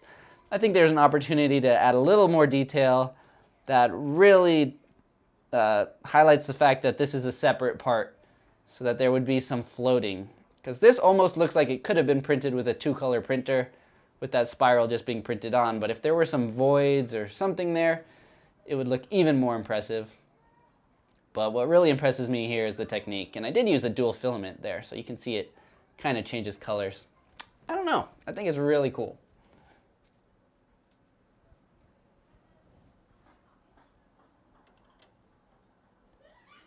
Oh, Jacob's in chat. Welcome. And you just designed that in Tinkercad. Referring to the stalactite. Very impressive. Like I said, I love a good Tinkercad design. Alrighty. Oh, the family next door is getting a little rowdy. I guess they're having a Christmas party. I hope I'm not taking too many of you away from your friends and family today. My family, it's mostly a Peruvian side of my family who's living next door, and we celebrate Christmas on Christmas Eve. We party all night, and I was running back and forth. They happen to live next door, so I was still finishing prints, running back to the family, go switch some filament, run back next door, eat some ham. You know, it was a crazy night. But yeah, if you want to, yeah, we're all family here, so thank you for spending time with me as well. Next up, we've got a design by a Jonathan Bode or Jonathan Bodie, whichever the pronunciation. They designed this really adorable birdhouse. Take a look at that. It's got roof tiles and all, and they're all nice and scrappy, like someone's homemade birdhouse, you know. A birdhouse is a classic first woodworking project. This probably looks nicer than anyone's first birdhouse, if we're being honest, with the wood slats and all that. But yeah, I really like the detail that was put into this one. Yeah, the ragged tiles are nice and take advantage of the fact that it's printed upside down, so you could get details like that without having to worry about how it prints. Prints fine, but it still adds a little bit of a more organic feel, you know? Yeah, I'm really happy with this one. I think maybe this overhang could have just continued over the top there to cap it off. Again, kind of a personal preference, but I think that would have made it look really complete. Here it still looks like it was a little bit cut off thanks to the ornament tool. But, you know, maybe it was. Maybe it came to a point and then they cut it off. Anyways, If you're in the crowd, let us know, Jonathan. I really like it. It's a cute birdhouse, and it's also nice and petite, so with consideration towards all the ornaments on the tree, I appreciate that. And since it's so small, we can put it right here on the end. Why not? Lovely. All right, Jonathan designed a few other ornaments. The next one is this stack of coins. They look very reminiscent of an old video game with one Italian plumber.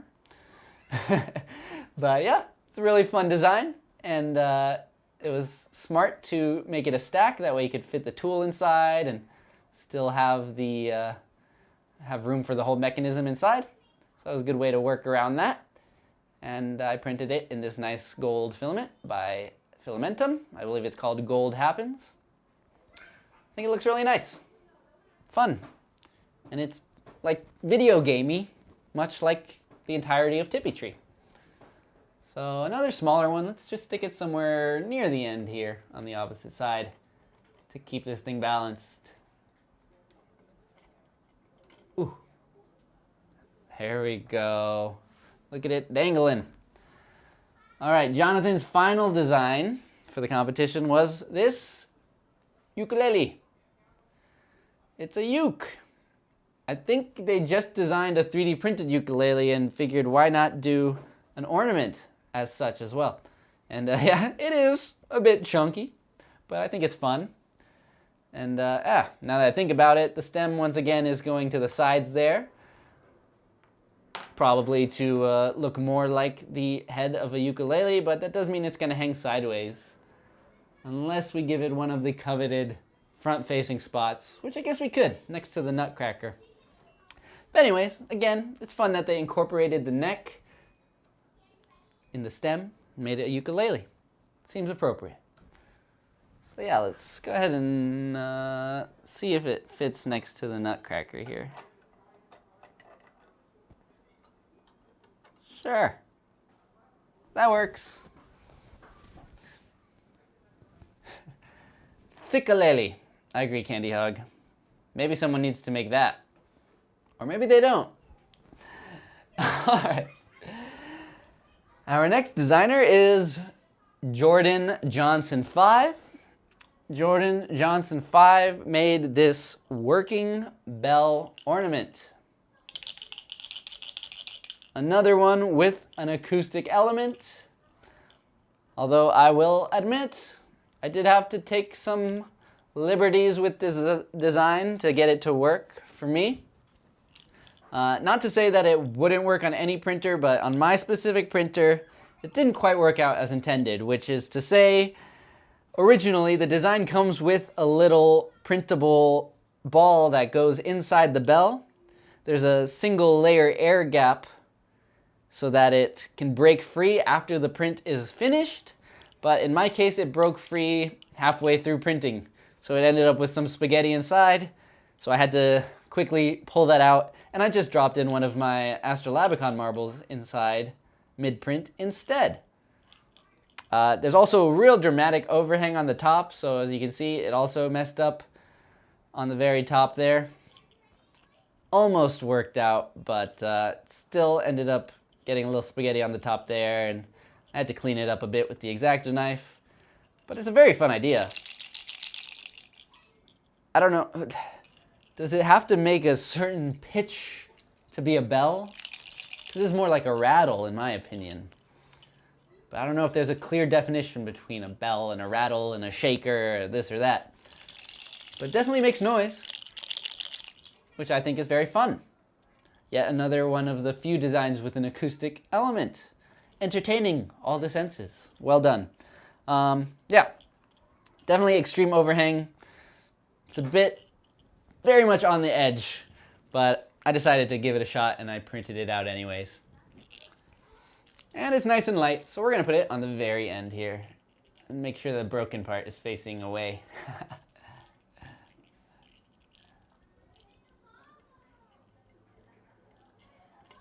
There we go.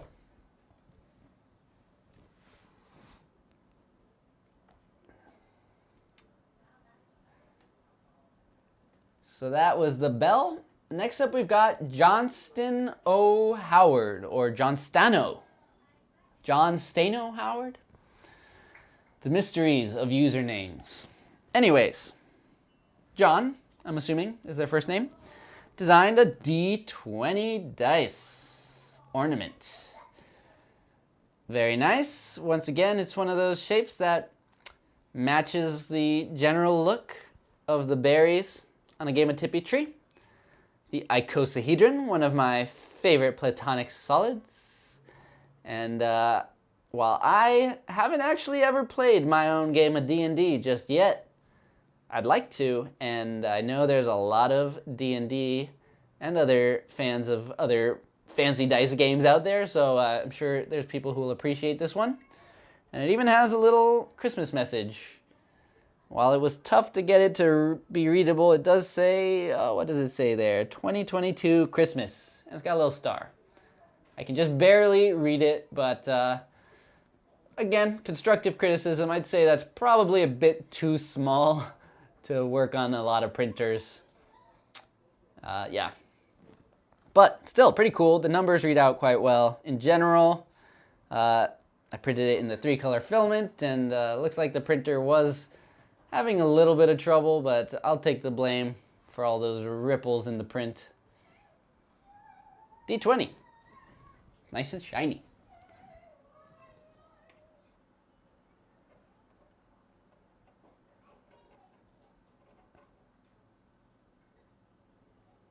Oh, okay, good. Fair point. Let's roll it. Let's roll the dice to see. All right, there's a big old troll trying to knock down the tree. And I'm gonna defend it with my anti-troll song. I rolled a 12. As my own dungeon master, I'm gonna say the troll is defeated. Go away, troll. That's my troll song. Sorry it's not as good as the Tipmas Tree song.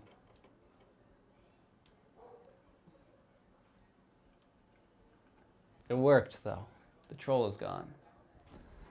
Unless I'm the troll all along. All right, next up we've got a design. Next up is Juice the Moose. I love your username, Juice the Moose. And the Juice designed an anvil. They figured it's an entertaining thing to have swinging from a tree. A real hazard in the nerve-wracking game of Tippi tree. It's a pretty nice anvil. I don't know too much about metal smithing. I don't know if it's normal to have these holes. Maybe they're used for bending beams and bars. If there's any blacksmiths in the crowd, let me know if that's what that's for. Or maybe it's just to put a keychain on it. I don't know. Yeah, I think it would have been nice to have the nose part here stick out a little longer.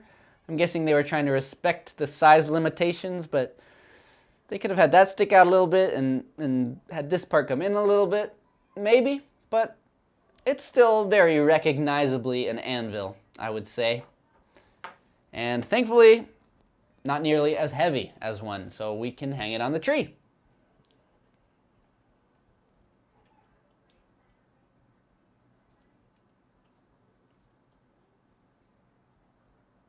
Yeah, imagine I just stick the anvil on one side and the whole thing falls over. That would be appropriate.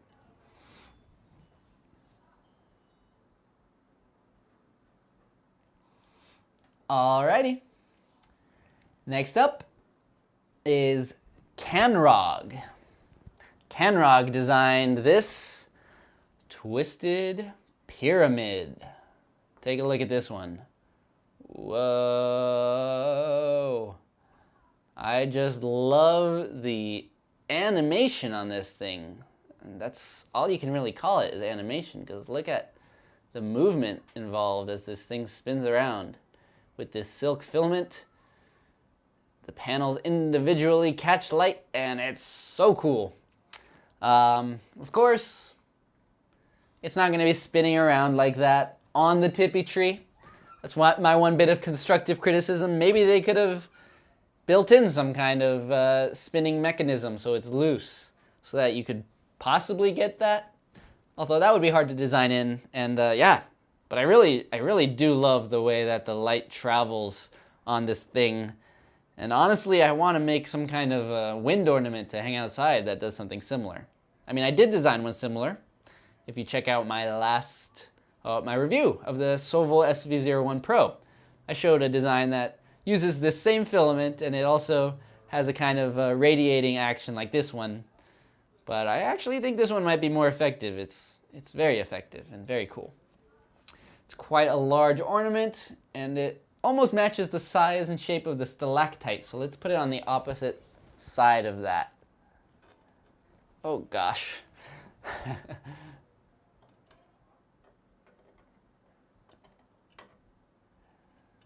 It's definitely a little on the big end, but I got it on there. Yeah. Looks like the blueberry might be about to fall off. Phew. More like a few berry. Alrighty. Our next designer is 𝐒𝐡𝐻𝐻𝐻𝐻.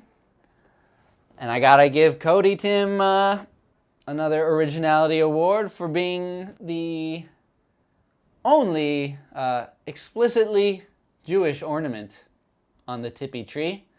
It's a dreidel. What's more, it's a functional dreidel. So that's really cool. Definitely not the most complex design, and I'm not sure if they created this from scratch or if they remixed it. In any case, I think it's really clever, and it uses the stem to great effect to make a functional dreidel. All right, let's see what I win. All you dreidel aficionados, what's that? That's gotta be good. That's gotta be good. It looks like a brontosaurus. L'chaim, let's put it on the tree.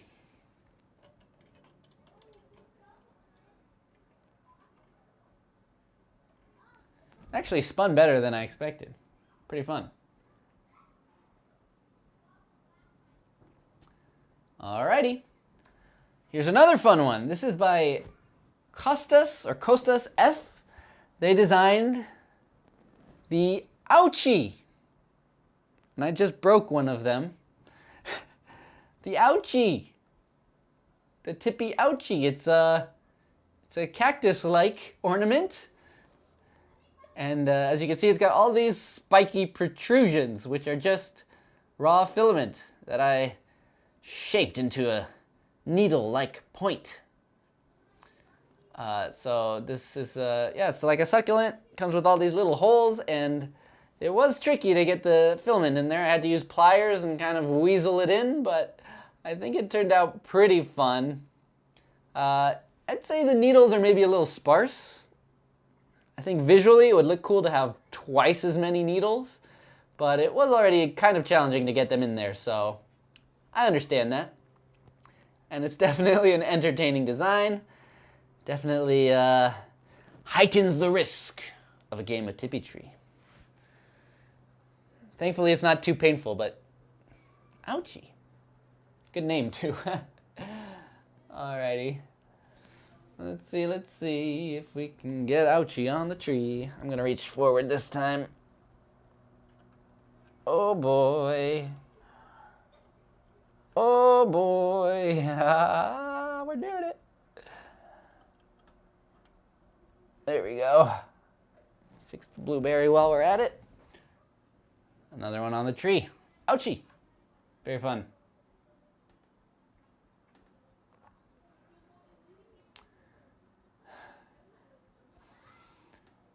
Okay, next up is a design by Logan Brown 217. Logan Brown 217 designed the Spool Stack. Take a look at this one. This one's pretty cool. It's very niche, you know, but we're all 3D printers here.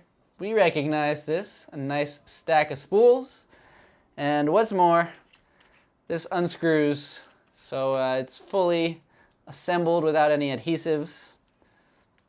You can print all the different colors and all your cool filaments with a few spacers. And the thread works really well on this one.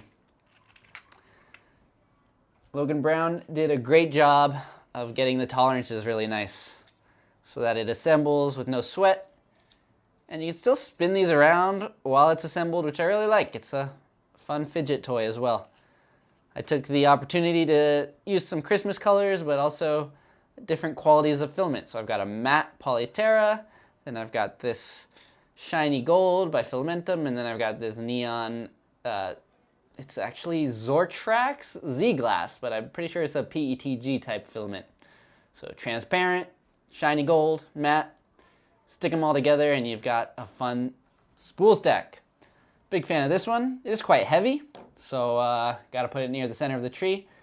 And as far as crit, I do think it would add a little bit of character. Maybe there'd be some way to have the stack not be quite so neat, you know, maybe have it a little shifted and a little more tippy looking. Although I can concede that that would be a bit challenging, considering this all has to be printed in place. I bet it could be done, but anyways, I'm still a big fan of this. You know, we love 3D printing here. So let's go ahead and I'm gonna stick that right near the center. As I said, it's a heavier one. Let's put it right here. Oh boy, looks good. Yeah, Vivi Lane, it would be great to display filaments. I know Poly Maker has used Tippy Tree to show off Polyterra at some conventions. So imagine if they have a bunch of these spool ornaments with every single color of theirs, every material hanging from the tree. That would be pretty awesome. All right, number 49, we have 𝐒𝐡𝐸𝐻𝐸𝐬𝐿 with, oh, are you ready for this one? It's an anatomically correct heart. Yes, who doesn't want to celebrate Christmas with a heart? It's definitely one of the weird ones. We've got a few creepy designs out there, but you know, we've all got one. Shouldn't be that creepy, really. It's a heart. And, you know, I gotta say, they did a pretty good job of making this printable. It's got some arteries that stick out and around and about, but, yeah, it printed without supports, despite still being rather faithful. A little low poly look, too, which is why I used the silk filament. It's a heart, and it's another tiny one, so props on fitting the ornament mechanism inside of this little design. We'll stick it next to the birdhouse. Actually, I'm gonna go up a level because there's only so many that are nice and light like this that can go on the very edge of the tree. Yes, Patrick, very heartfelt design, I agree. All right, 𝐒𝐸𝐻𝐸𝐻 designed another couple of, oops, knocking some things over. They also designed these two right here, which are Pac-Man and the Ghost, Waka Waka. So, very nice. They did a great job of capturing the pixelated design, especially after I gave some feedback, because originally these were printed on their sides, which definitely makes it a lot easier to get all those square edges, but I challenged them to make it print vertically, and they were able to do so by creating these little chamfered edges. Of course, the camera doesn't want to focus on it, but come on, camera! They managed to still get the pixelated sharp edges and have it all chamfer up so that it can still print nicely without support materials. Although I think I was using some old filament here because the printer definitely picked up some layer lines. That is on me. Yeah, for some reason, camera really doesn't want to focus on these, but maybe it's a copyright thing. Pac-Man and the Ghost. If I had more time, it would have been fun to print the whole row of ghosts and have them chasing after each other, but at least I can have Pac-Man chasing one ghost. Or should the ghost be chasing Pac-Man? I think I didn't really print it in the right color, but it looks like one of the frightened ghosts. So let's put it next to the heart on the edge.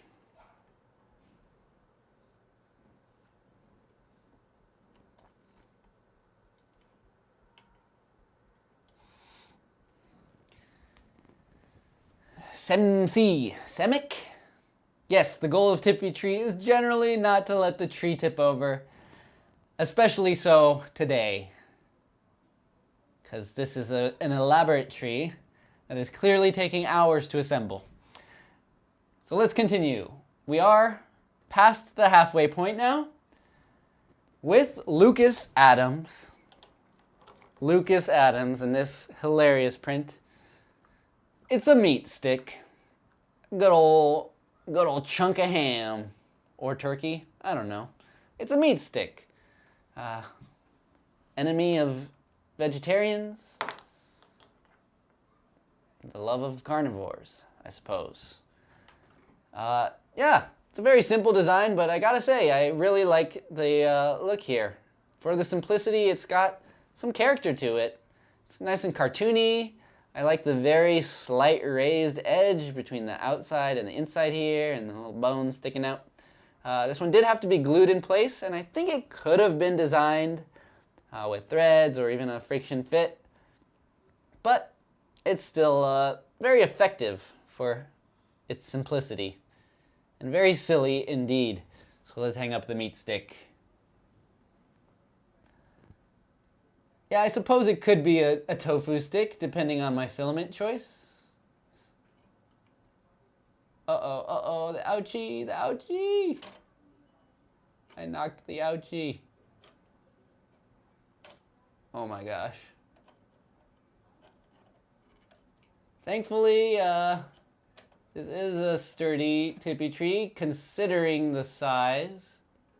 Oh no, the dreidel's next. Okay. This is not how it ends, folks. I'm gonna manage this crisis.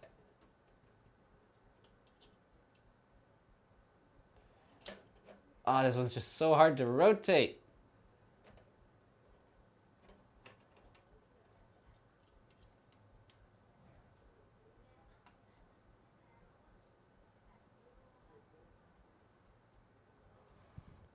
Okay.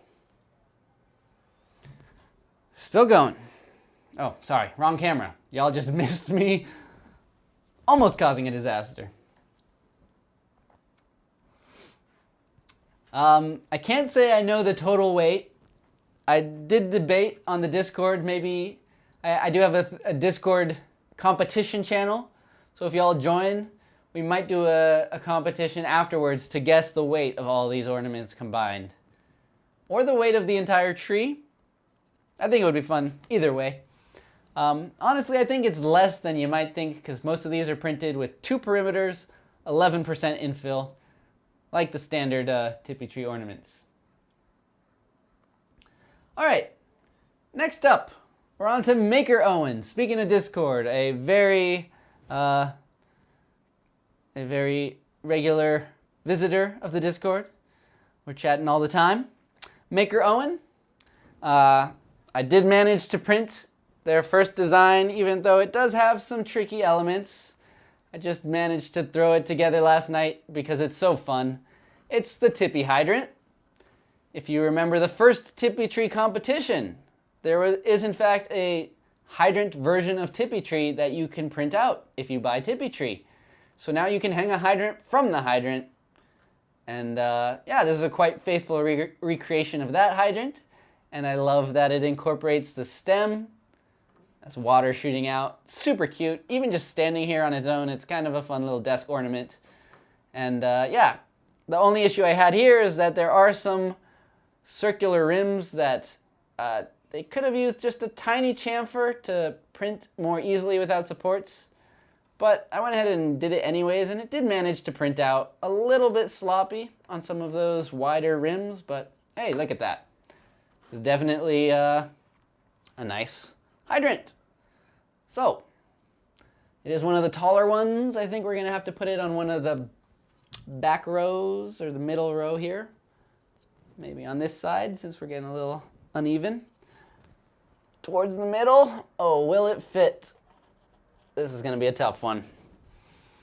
Alrighty, Owen, don't be the end of me. I'm gonna grab it from both sides of the tree. Alrighty. Oh, yeah, I don't know. I don't know if I could get him on there. Maybe if I go outwards more. Oh my. There we go. Come on. Maybe if I shift the ornament a little bit.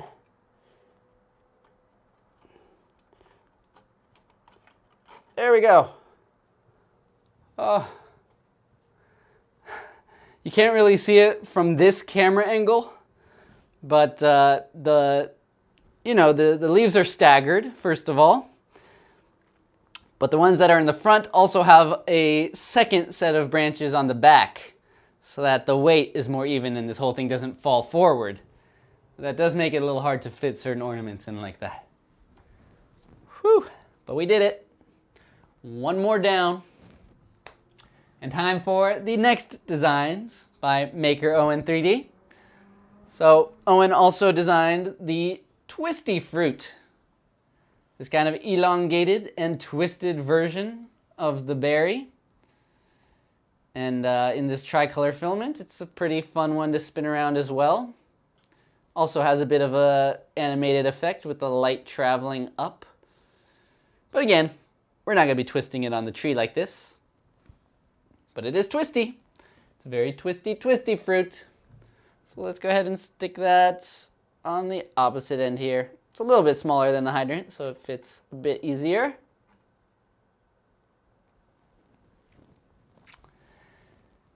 And then, along that same vein, Owen also designed a second twisty fruit with even more of a twist. It's a Springo! Yeah, how fun is that? A Springo twisty fruit. Oh, with these gradients, I love to actually twist the Springo to get more of a gradient.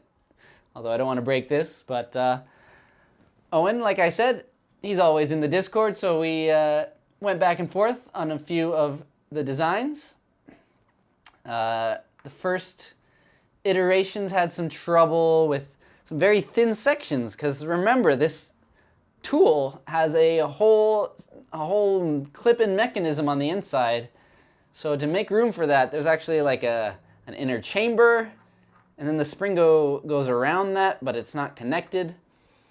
Anyways, I think this is the 6th version that they designed, and they managed to make it spring in a very nice way where it's kind of, I don't know, looks very evenly springy. More so in the middle, but then it's kind of like tight, springy, tighter again, but it's all springy. And it definitely dangles nicely, so I'm sure it's going to be shaking the whole time it's on this tree. So I'm going to put it right next to, I'll put it right next to the hydrant.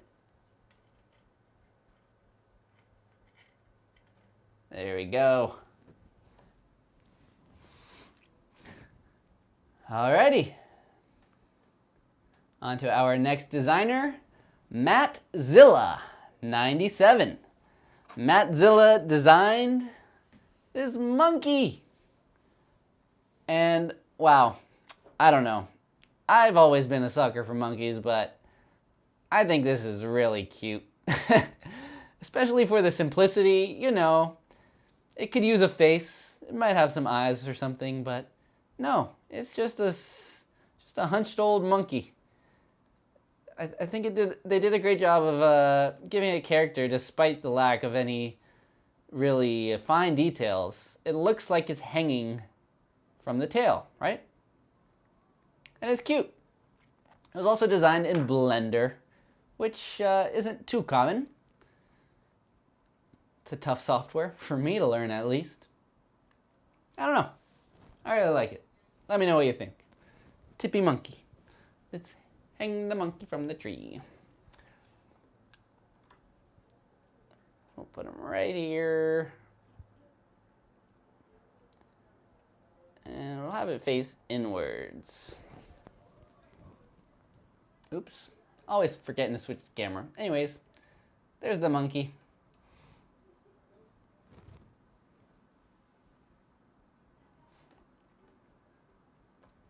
All right, number 57 is by Mr. 𝐒𝐻𝐻𝐻𝐻, and it's this textured tree. Look at that. Really cool texture. This was designed based on a technique I showed off in one of my very first vase exploration videos, if not the first. Vase exploration was a maybe kind of short-lived series very early on my channel where I used vases. Since they're so easy to make, I decided to use those as a medium for testing out all kinds of experimental techniques with 3D printing. And this one is where I had a bunch of overhangs that kind of droop, but they support each other at the same time and end up making this really fun texture, which I have to say is very appropriate for a Christmas tree like this. Ended up looking really cool, and printed it in that shiny Emerald Dream Pro PLA by Matter Hackers. Yeah, what can I say? It was a bit tough to print because it prints upside down like this, and the droops can sometimes curl upwards, so there's risk of it knocking itself over. So I did have to print this with a brim, but I ended up getting it to work.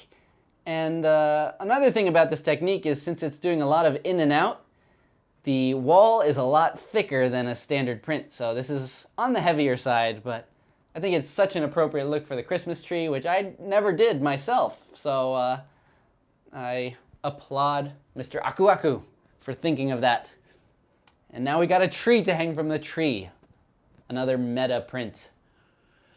Where's this gonna go? Like I said, it's heavy-ish, so we'll put it opposite the fire hydrant here.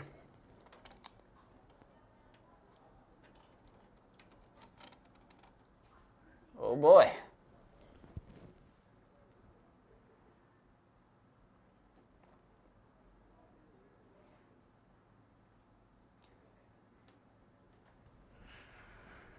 All right, next up we have number 58. Mucus Laser is their username. Mucus Laser. You heard me right. And you'd expect some kind of gross design from a mucus laser, but no. They designed these very charming paper ornaments.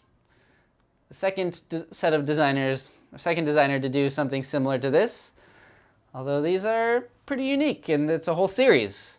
So we've got the standard bauble style ornament, and then we've got a tree,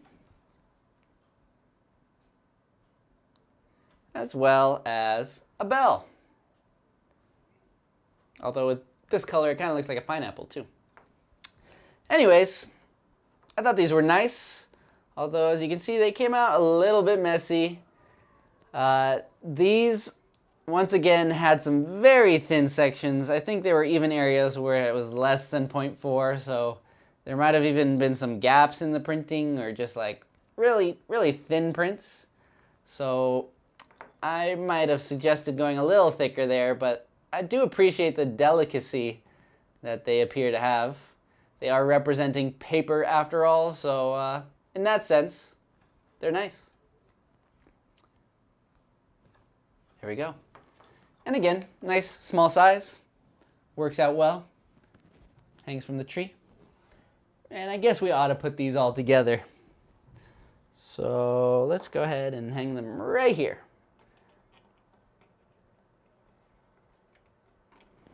One. A two. Three. All right. The next ornaments are definitely going on the other side of the tree.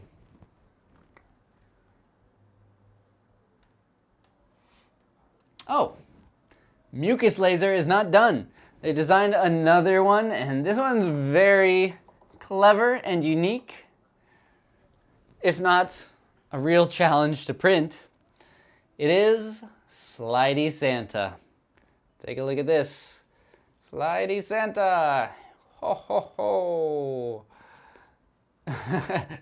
So this is an articulated Santa. And gosh, how many parts did this print in? 8, 9, 10, plus the stem, think there's at least 11 pieces to this print. And it's a little dancing Santa. It's got all these tiny pins.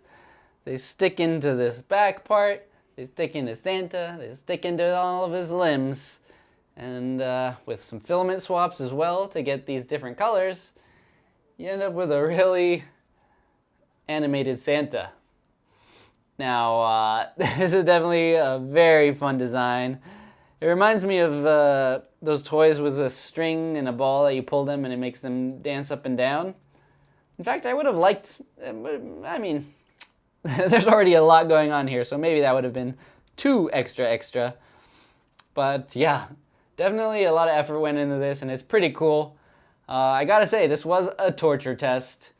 I had several of the pins break as I was trying to stick it together. I did have to use my X-Acto knife to scoop some of them out after they broke, and so it was maybe a little potentially dangerous. Santa got a little crazy, but it's a very fun idea. Also, one of his legs kind of sticks. Yeah, so, I do think this could have been accomplished with fewer parts. A lot of these pins, since it's connecting between multiple parts, the pin could have been like integrated into the limbs, like printed together into one part. And there's also slots here as well as some holes. The slots were a lot easier to assemble. The holes were very tight fit, and that's where the pins often broke off. I think those holes could have still had some kind of slot cutout so that the 3D print could expand a little bit to make way for the pins and have it all snap together a little more easily. But come on, how hard can you be on this cute Santa? All right, let's hang him up on the tree. Santa's got to go pretty high up, I guess. Top of the chimney. Oh, it's also a long one, so it's a little tough to get in there. I'm gonna have to maybe remove a branch. All right. For Santa, it is his holiday after all. I'm gonna temporarily remove this branch so I can hang him up. And he is hiding behind the branch because he's hanging pretty low down there. But he's peeking out. You know he's there. Santa always has been a sneaky one, hasn't he?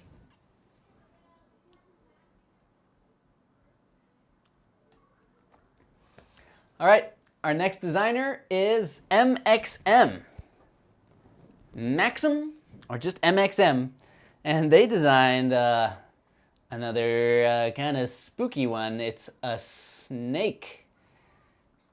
If you can get a look at that. Little tongue and all. We got a little snake here designed. And I printed it in the quantum filament to give it a little more flair. You know, there's a lot of exotic snakes out there. And it's coiled around what appears to be a kind of tree trunk. So there's not many organic sculpts like this on the tree, so that's kind of cool. Having a tree trunk hanging upside down is maybe a little awkward, so maybe there could have been more consideration into how this is actually hanging on the tree. But it's fun. It's fun if you're a fan of snakes, and it's awful if you're not a fan of snakes. Sorry to say, MXM, take it as a trophy or a criticism, but this one really freaked my sister out. She just doesn't like the quantum filament either. Something about the way it shimmers and the fact that it was on a snake. This one kind of grossed her out. So let me know in the chat if anyone else has like a problem with shimmery things like that. Maybe my sister's just crazy. We're gonna put that next to the Christmas tree here. Oh wait, I gotta go on the right side. We'll put it right there. Oh, wait. Right here. I almost ignored this whole branch because I can't really see it from where I'm at.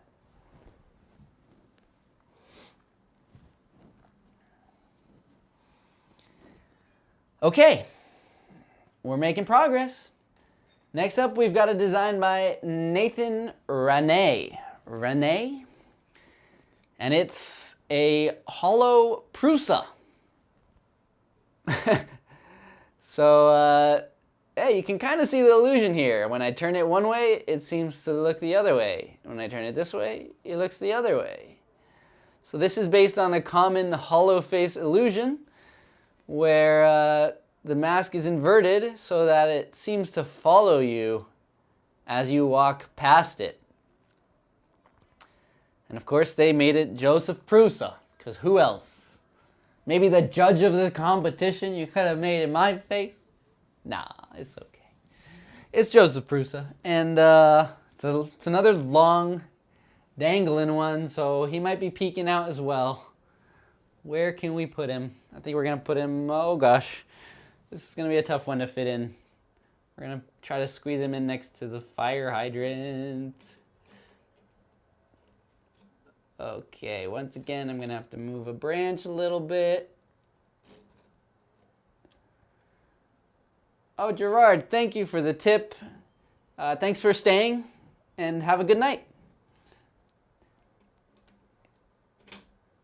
Oh no, we lost the spool stack. Okay, we'll get back to that. Oh gosh. Oh boy. Here we go. Got him. And this guy luckily didn't fall too far.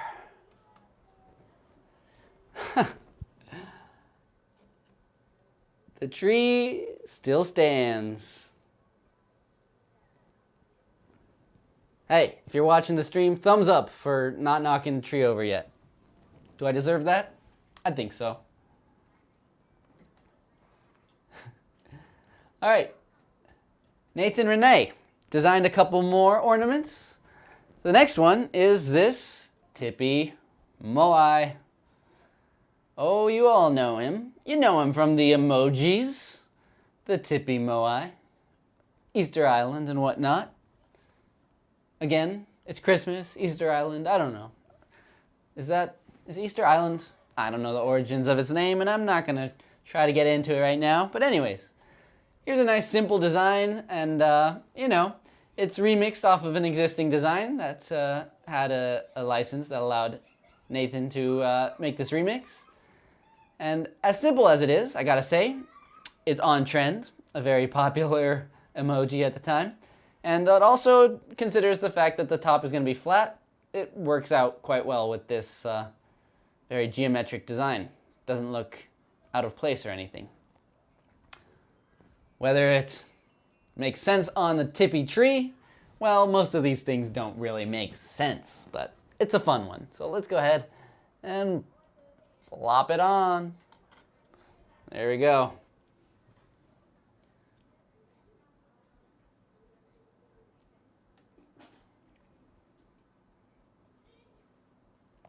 All right, and we have one final design from the same designer.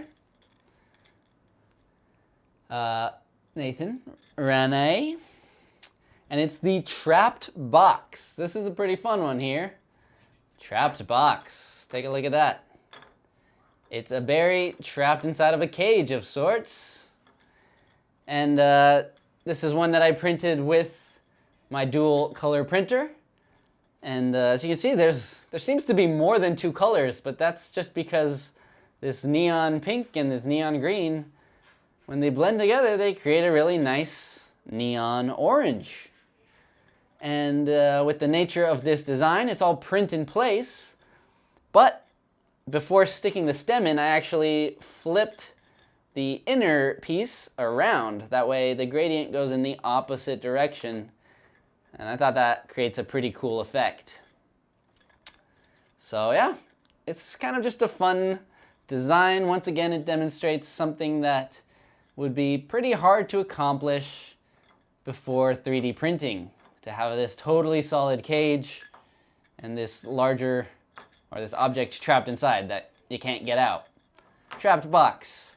My one constructive crit is that it is quite large. I think it's once again pretty much hitting the maximum dimensions, which is fine, but I really think just chamfering or truncating the corners on top and bottom, just yeah, a little chamfer, or just like cutting these off so there's triangle corners, would make it a little less pointy and brutalist, and make it not seem quite so large.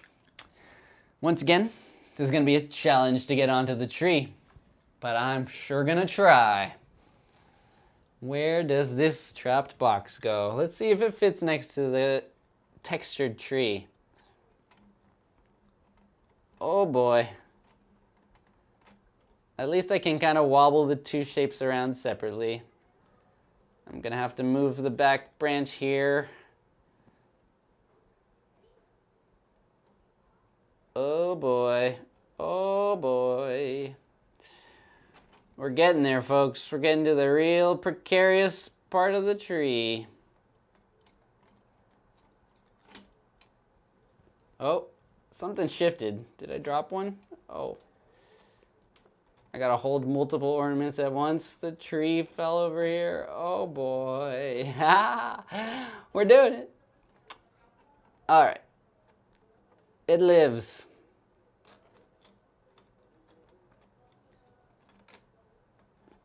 Let me just really make sure, gosh, this is a little terrifying. Who designed this terrifying game? All right, there we go. It is getting spicy indeed. All right, design number 66 is by Nistel Fabian. Nistel Fabian. And it is the second bat of the day, although quite different from our first stylized bat. This one's pretty cartoonish and quite dark, I must say. I printed it in Vertigo Starlight filament. I don't know why my camera just doesn't want to let it be bright, because I'm really blasting it with light, and then my webcam just adjusted downwards. But anyways, hopefully you can catch some of the details here. This is a very, very nicely modeled, cartoony bat. In their example, Nistel Fabian actually painted the nose and the ears and the eyes, which I think would definitely help in this design. But it's very cool. They also, there's like little tiny hairs sculpted onto this bat's head that you'd really probably need to print this with a resin printer to get all those details picked up. But it's kind of there. It's got a little bit of a fuzzy skin effect. And I gotta say, it's quite cute. Unfortunately, it's pretty hard to see here on the stream. Maybe my white hand is making it. No, just doesn't want to focus. But yeah, another fun bat. Two bats on the tree. I should have made room for them to hang out together. Oh, they can hang out together. Here, we'll put the bats next to each other. Actually, you're gonna go on the other side. Some weight management and whatnot. There we go. All right, our next design is by Nushio. Nushio is also a regular on the Discord, and they designed several ornaments, but most of them, unfortunately, were designed to be facing with the hole upwards instead of the hole down. But this is one of the designs that was able to be flipped around, and it's a bell bag. It's really well done. If you're a fan of Animal Crossings, as I am, you know this bag well. It represents wealth and riches. And you can get it by hitting a rock with a shovel. This is sculpted really nicely, and it's nice and small. Yet the whole tool mechanism fits inside, which is cool. Bell bag. Very fun. I like the idea of it hanging from the tree as well. And it's, like I said, it's one of the smaller ones, so we can put it on the very end here. Okay. Even though that means I'm going to have to fit 2 more in between there. It's getting a little tilty. Tilty and spicy.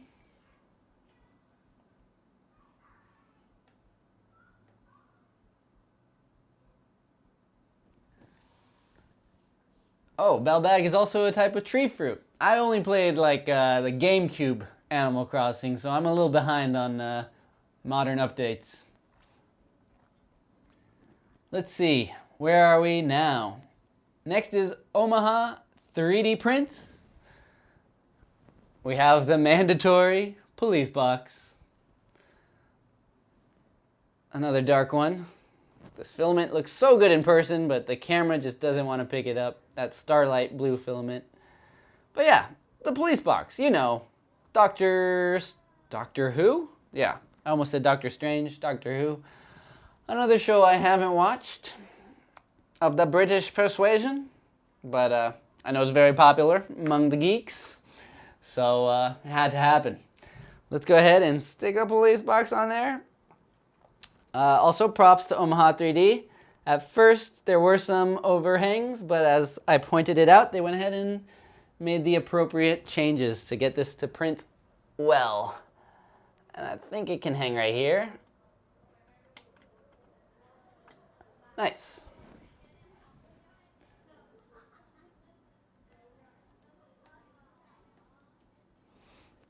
Oh yeah, we're still going, Roy. We're still going, although we're getting there. I think we're 2/3 through now. So it goes. I optimistically told myself, at most this will be a 3-hour stream. Which, to be fair, we might still make it. We might still make it in 3 hours. Maybe a little over. Thanks for joining. Anyways, next up. Oriole 73 designed the spinning drill. We've got a spinning drill here, a little articulated print that does in fact spin around. Ooh, it looks pretty cool on camera when I do this. It's got a little bit of a barbershop pole effect, right? Again, this is something that would be kind of tough to do maybe while it's hanging on the tree, but it's pretty interesting. I appreciate the effort in making some kind of articulating design like this. Now, there are some flat overhangs on the inside, so it ended up printing pretty scrappy in there. It's kind of crusty. It would have probably worked better to make it more of a diamond profile on the inside, almost similar to the drill, so that the overhangs print a little more cleanly, but it does in fact spin, so good job getting that to work. And I printed it with quantum filament, so it's a white and green. Anything that spins around, it's cool to have it change color like that. All right. This one's kind of a medium-sized one, so I think we can hang it right here.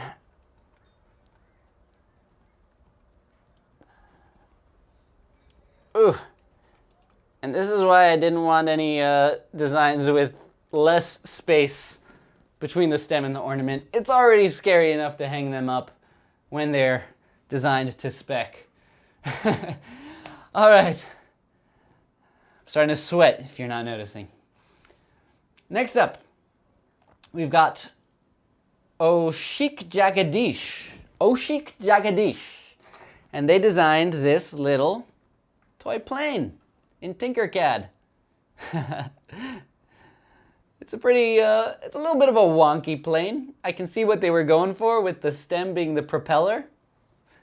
But again, there's quite a bit of space there, more than you would have on a normal plane, but as a toy plane, it kind of works. It's silly, it's fun, playing with proportion. And this was a Tinkercad design. It's got a few different parts, which allowed me to switch out colors. 𝐒𝐡𝐨𝐻𝐢𝐬𝐭. There you go. And it's gonna hang not in a standard plane orientation. Maybe it's a stunt plane that it's flying straight up like that. Let's go ahead and There we go. Just barely fits. We got a few big ornaments happening that are all crowding together here. And still some big ones to go that I'd be lying if I wasn't a little bit concerned about how they're gonna hang on the tree up top there. Next up we've got Paul Nichols.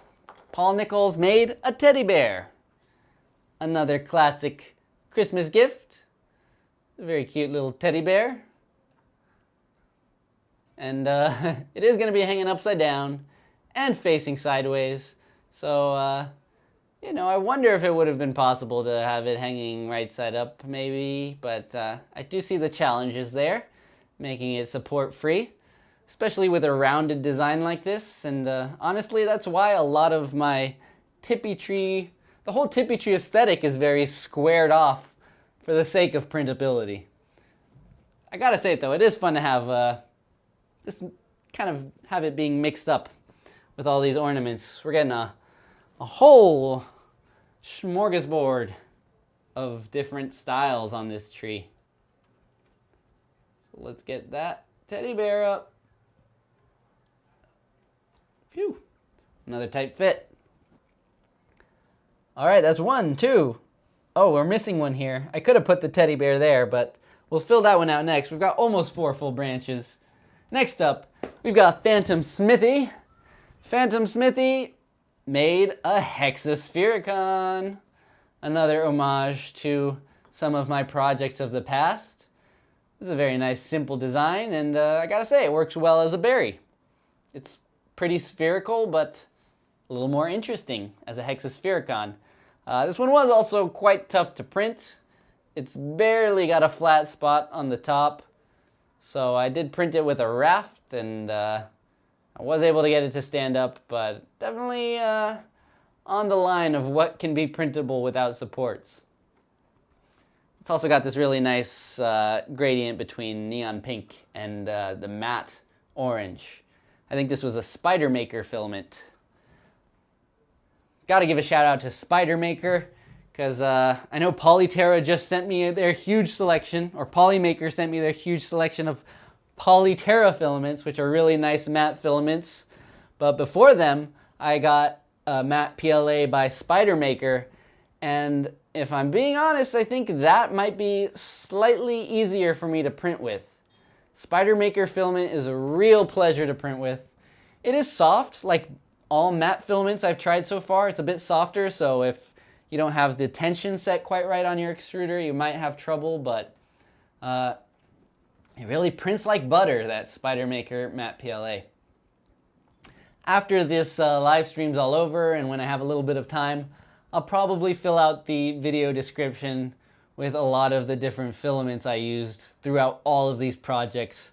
Because I gotta say, this is a great way to showcase almost every filament I own. All right, next up, we've got Pitambar Panda. Pitambar Panda designed a couple filaments, a couple ornaments, including this one I finished very last minute. If you're here since the beginning of the stream, thank you, and you know it's worth it because you caught that beautiful Tippi tree song. But yeah, I also had just finished pulling this off the printer like a couple minutes into the stream. This is a light bulb. Another fairly simple design, but you know, gotta have a light hanging from the tree, right? Makes sense. The actual model here is kind of lumpy, so I guess that's my constructive crit.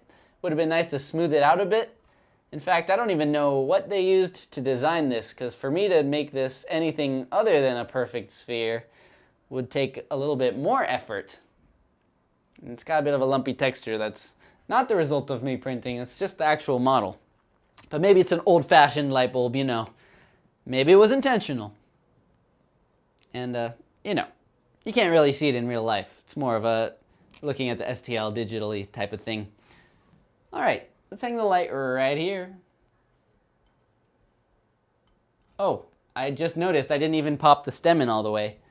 Since I did this right here last minute, you can get a look. For those of you who aren't familiar with the whole competition, you can see there's little tabs in there, and the tabs extend outward in both directions of the hole so that they have more room to flex. I know, yeah. So that allows it to interface with these little notches so that you can snap it into place.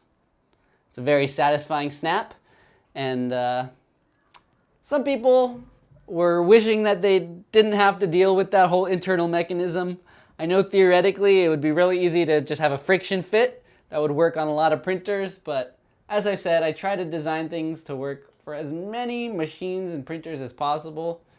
And I also like the idea of being able to disassemble it entirely if you use different filaments and you do end up being able to recycle them. Hopefully, recycling becomes a bigger part of the 3D printing ecosystem. I've been hearing about services in Europe, at least, where you can turn in your failed prints. There's not too many like that here in the US. Anyways, that's Padambar Panda. They made that bulb, and they also designed this hammer. I guess it's based on Thor's hammer, but it's got a little bit of customization. A little Make Anything there, and the Make Anything logo. As I said, you know, this is a competition after all. I am the sole judge, so playing up to my ego, I can't deny that it's not the worst strategy. All right, let's put this hammer right on the end here next to their light bulb. I like how that swings too. Okie dokes, we got Primoz 𝐒𝐡𝐨𝐩𝐩𝐬𝐿 𝐒𝐡𝐵𝐿𝐿 is up next. Oh, and it looks like I didn't stick the stem in this one either. I told you I was rushing a little bit towards the end. I'll let you guys witness another fun snap. There it is. And they designed this bell, which, wow, look at it from the bottom. That's pretty hypnotizing, isn't it? You are getting sleepy, but not so sleepy to want to leave the stream. You have a sudden urge to like the video and subscribe. And in fact, the urge is so strong you will go watch all previous Make Anything videos and like and subscribe. Okay. Sorry. Gotta rely on hypnotism these days to build the viewership. I'm still trying to hit 1 million subs, okay? Anyways, there's a bell, and it's kind of in the same vein as those paper ornaments. It's designed with all these really thin fins.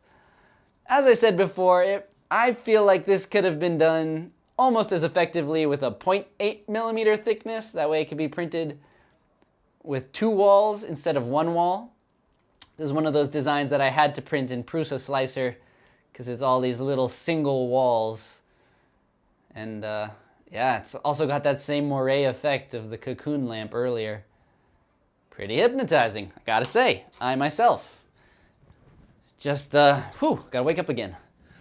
All right, let's hang the bell right here. Kind of looks like a toy bell too. Makes sense to go next to the little toy plane here. Alrighty. Next up, we've got a design by Rad Maker Bro. Rad Maker Bro designed this one that I really like.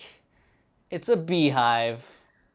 I think it's super adorable, super appropriate to hang from a tree. And yeah, I really don't have too many complaints, except, well, it was designed to print in the incorrect orientation. I did end up printing it the correct way, just to see if it's possible, and it was possible, but again, it's a situation where it does have some really steep ring overhangs that ended up with some sloppy rings. And it's really a shame because you can see that the angles are less aggressive in this direction. They did take consideration into the overhangs, they just didn't design it to print upside down like we want our designs to work. Again, that was maybe the biggest disqualifying error that people made, was not printing it upside down like that. And they said, oh, well, it printed fine anyways. But, well, I wanted to print on as many printers as possible. And really, the Tippy tree mechanism on the inside is not designed to print in the other orientation. There are some little triangle overhangs that won't print cleanly if you don't print it the right way. So that's why I made it one of the rules of the competition. So again, this one barely made it. I was able to print it in the right orientation. But yeah, something to consider. I had to print it though. I love the beehive. It's an absolutely cute design. All right, next up we've got a few entries, 4 to be exact, from Renee Taylor. Renee, I remember her submissions to the last couple of competitions. Renee submitted a really cool phone case design to the Polypanel competition, so it's awesome to see some recurring competitors. So here's Renee Taylor's first design. It's a Tippy angel. Here we got the opposite problem. Some of the designs are very dark. This one's very bright white. It's a nice simple angel. Not much to say. It did print upside down, so you can see it's got the wings clipped a little flat there. It does look a little bit abrupt, that straight line, but I still think it's a fairly well done design within the constraints. Cute little angel. And it is facing forward, so appropriate consideration to the stem direction. This angel is gonna hang next to the bat, because I think that's funny. There we go. Next up, another big one. It's a Tippy reindeer, or oh dear, as Renee Taylor called it. Oh dear, what a big clunky reindeer. I hope they don't take offense to this, but it looks like a bit of a doofus. But I kind of like that. I like a doofus print. And of course the idea is that the stem makes a reindeer horn, to some extent. A doofus reindeer horn.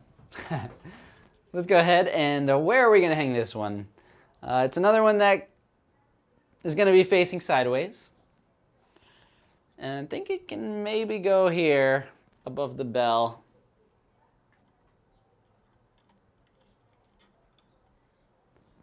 Oh, I just saw that boy really shifted the whole tree, didn't they? Okay.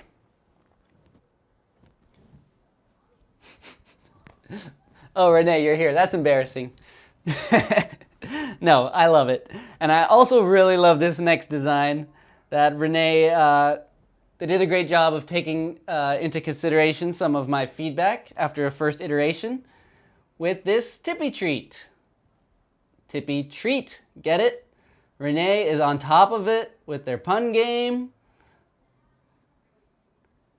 So yeah, it's a little candy, a wrapped candy, and the rendering that they did had some diagonal stripes on it.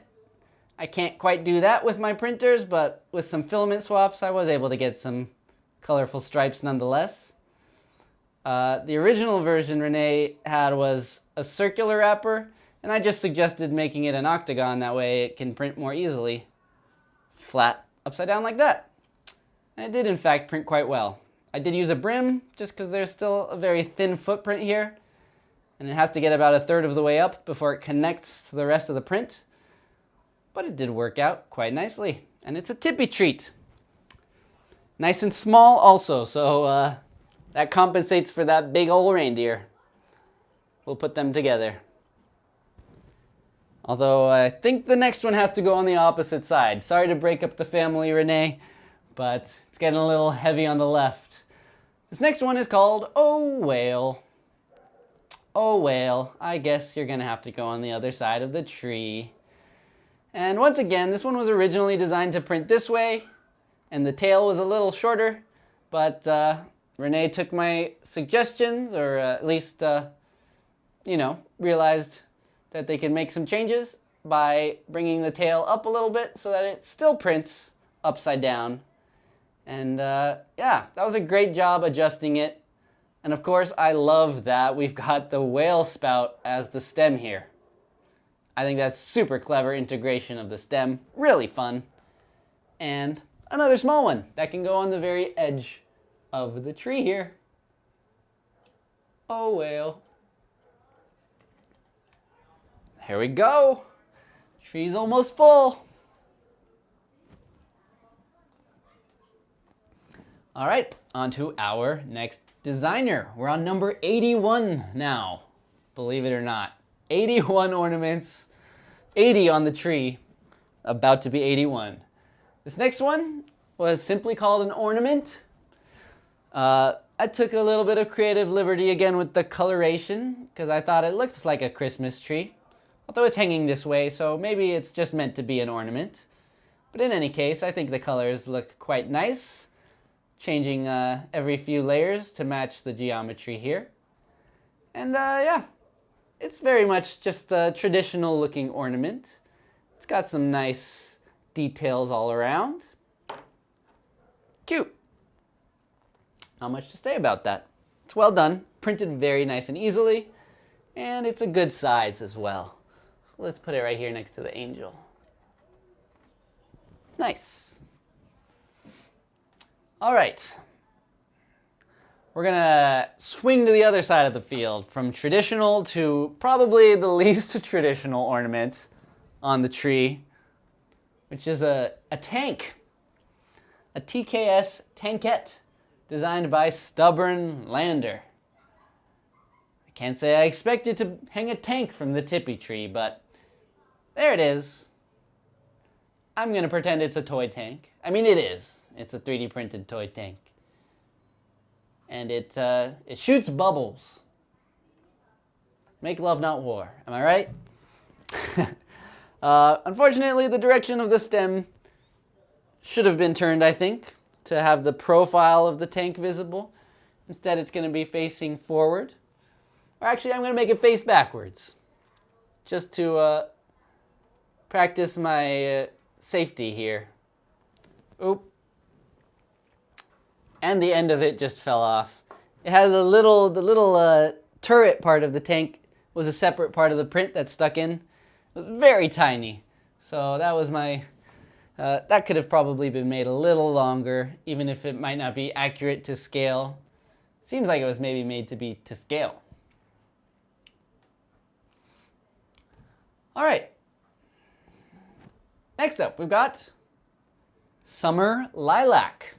Summer Lilac designed another pretty untraditional Tippy tree ornament. It's the Tippy Chili. This is funny. Another derpy one. No offense. A little derpy chili. I printed it with a dark green and a dark red, which I think makes a nice natural looking effect. And this is another one that was, I think, originally designed to print this way. And in order to satisfy the requirements, the end of the chili came all the way down like that. So it's a pretty silly looking chili, but you know, I gotta say that probably makes it look more natural because things don't look all perfect in nature.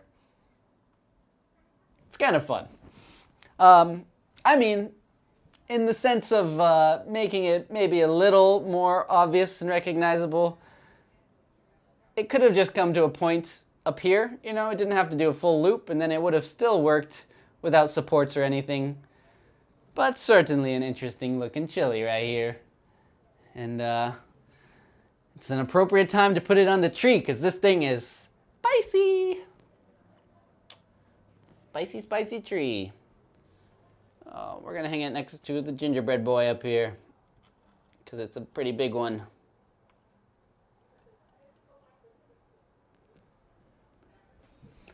Whew. All right. Next up, we've got a collection of designs from one of the most prolific contestants. I believe I printed 5 of their designs.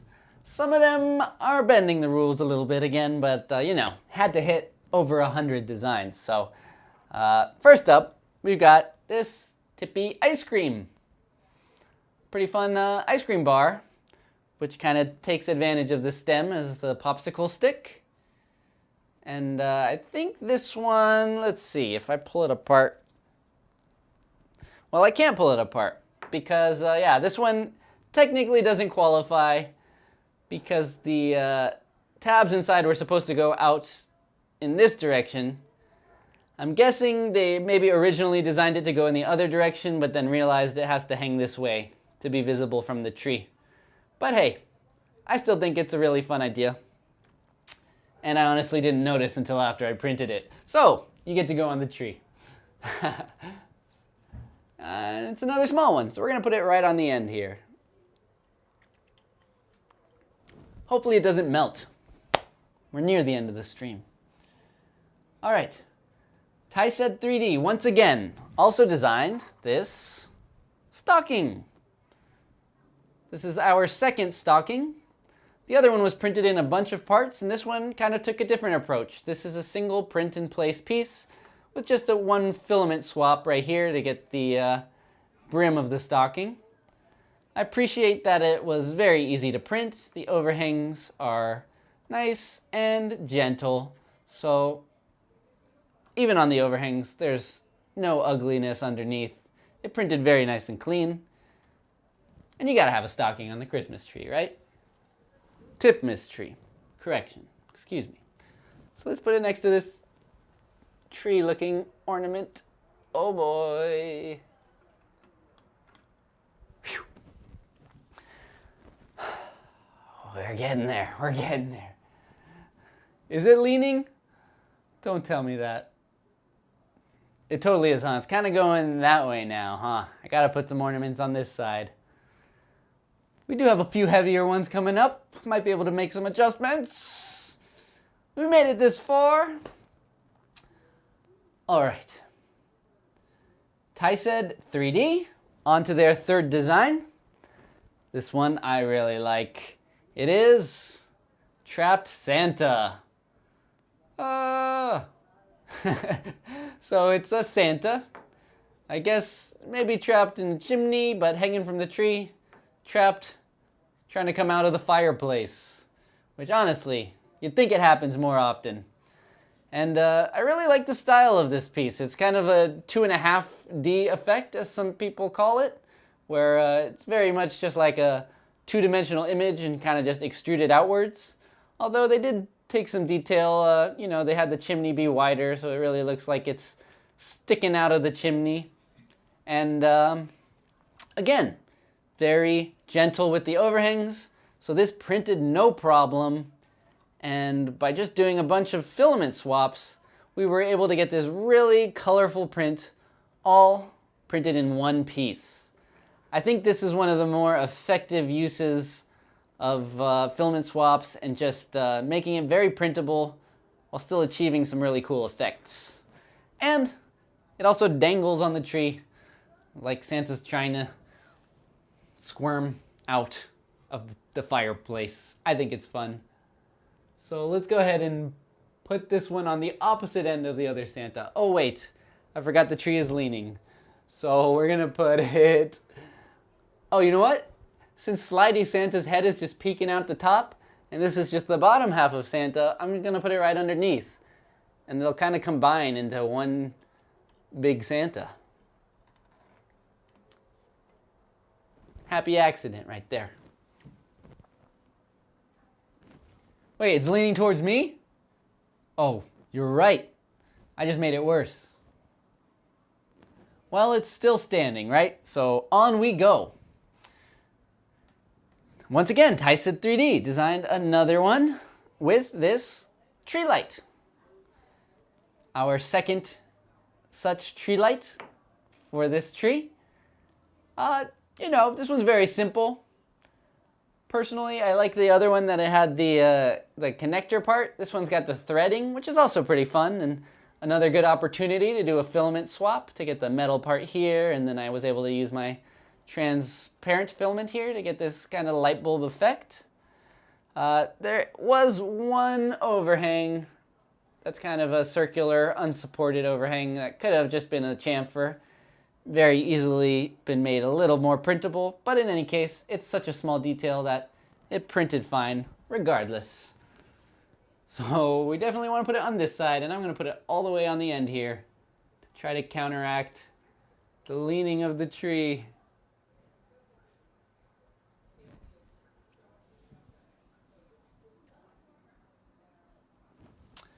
Oh, and add some roots. I already did add some leaves around the tree, and you can't see it, but I've designed a special base for this Tipmas tree that is a lot larger than the original base. If you can't tell, this tree's kind of big. I had to make some special accommodations. All right, on to the final design by 𝐒𝐡𝐨𝐩𝐩𝐢𝐵 3D. It's another one that I kind of had to slice off the top a bit, sink it into the build plate while printing so that I could print upside down. But we gotta have a UFO on the Tipmas tree. I just thought it was really cute too. So I allowed it. Yeah, I had some filament jamming issues here. So I don't know about y'all.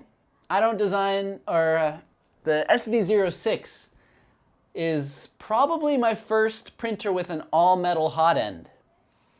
And according to Sovol, that means I really want to print with the lowest possible temperatures. Otherwise I could get jams like this. So this one I accidentally sliced for a different printer, and it was printing at 210 Celsius, when according to them I should have printed at like 190 or lower to avoid any filament jams. So I don't know, is that really something that you just have to do with every all-metal hot end? Just really print it at as low of a temperature as possible? Because I think there were a few prints where I had a little bit of slippage, or a little bit of, it didn't clog, but it kind of just stopped for a moment. I got a lot of really beautiful prints too, but still learning the ways of the all-metal hot end. Anyways, the UFO has to go pretty high up. And since you all say I'm adding weight to the wrong side, it's gonna go way up top here.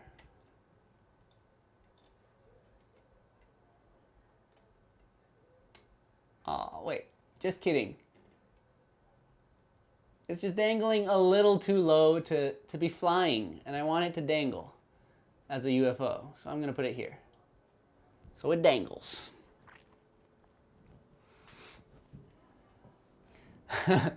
Oh, welcome, 𝐒𝐡𝐨𝐩𝐩𝐲. You made it, you saw your designs, and that's the last of the ones that I managed to print. So we're actually moving on to Toscanus. I don't know how it's pronounced, but a few designs from Toscanus. Another, actually,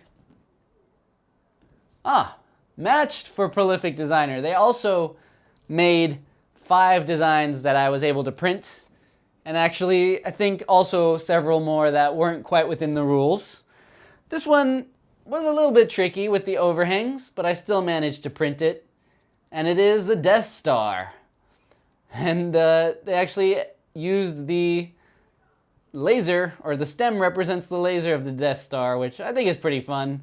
I'm not a huge Star Wars nerd, but I can appreciate that little clever bit of design right there.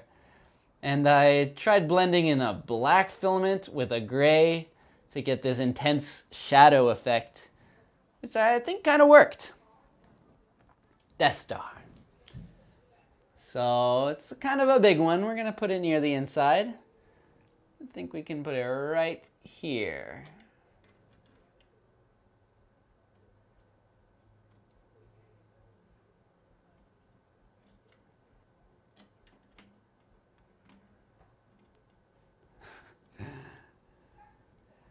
Yeah, Candy Hug, you're saying it's stable. I kind of agree.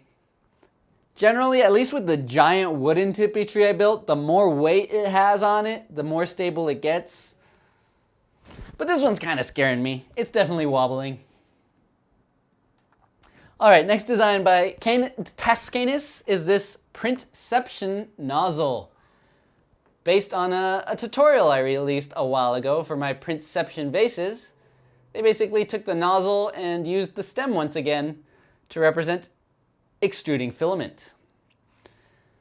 So this is another good example of really integrating the stem into the design. I really like the designs that did that.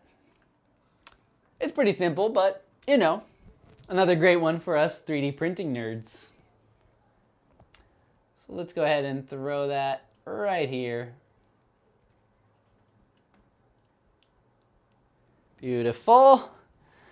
All right, next one from Tascanus. We can look at both of these at the same time because they're two similar designs, a snowman and a Springo snowman.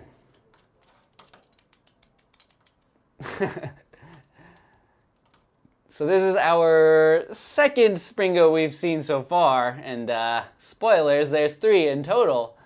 But this is our snowman group, and they look very suspicious. What's going on? Yeah, a snowman on the tree. Gotta have those, right? And I gotta say, pretty good job with the Springoification here.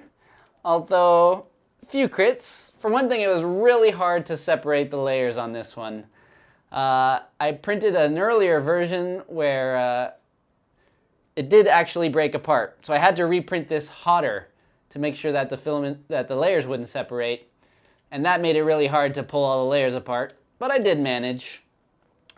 And also, the spiral goes all the way down to the end, so it comes to like a real thin point at the bottom. Whereas on the Springo's eye design, I usually have a solid base on the bottom, so you don't have to worry about that. But it does jingle quite well. And the layer separation kind of gives it a mouth, I guess. Like, you know, Merry Tipmas. Yeah, Springos. Can't go wrong with Springos. And they're also one of the really fun ways I figured out that you can design something crazy without having to generate supports.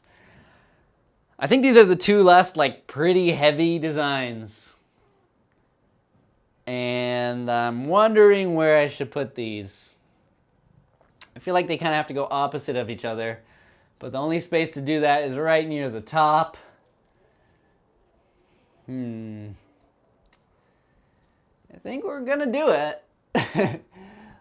We're gonna do the top, but like, you know, I don't know what I'm saying. I'm just hoping for the best here.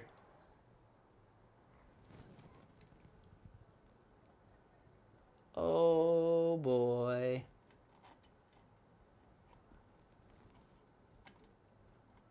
Almost lost that leaf. Yeah. They're heavy, but they oppose each other, right? So it works out. So far.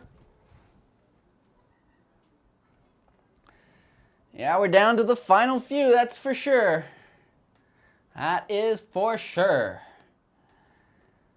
Now for the last one of Tascanus. It's a volcano. Yet another clever use of the stem representing the erupting volcano.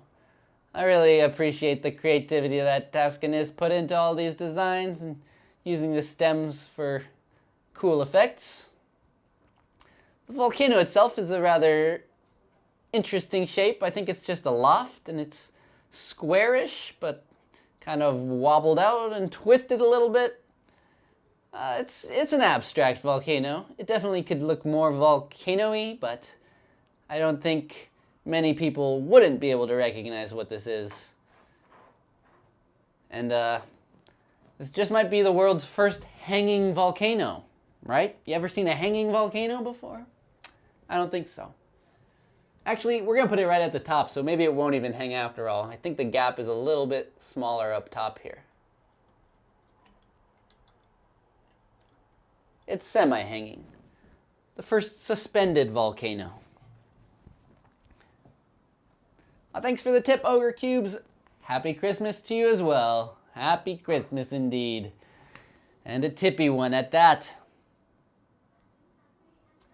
Next up, we've got Toman 204. Toman 204 designed this lantern. A very fun lantern here. You gotta have a lantern to light your tree, right? This is more like a camping lantern. This one I really like, although, well, it's interesting. They did a few techniques to integrate to make a multicolor design like this. Very many techniques, actually.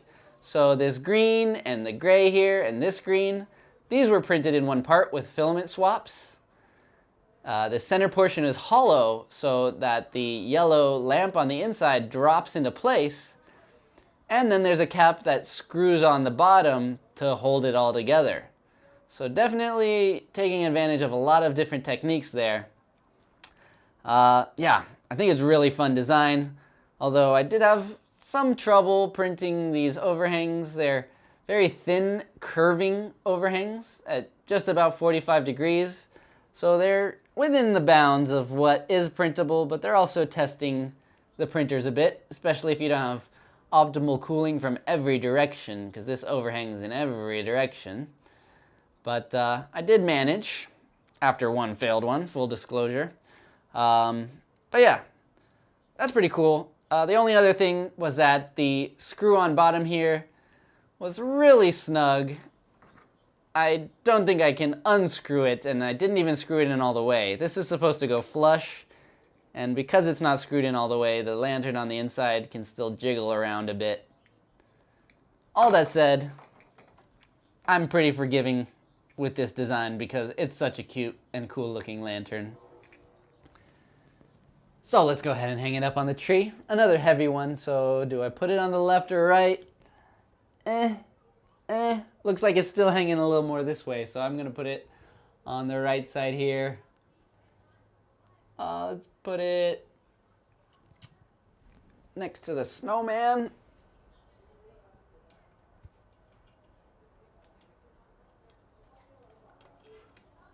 Oh boy. Every single ornament is suspenseful now.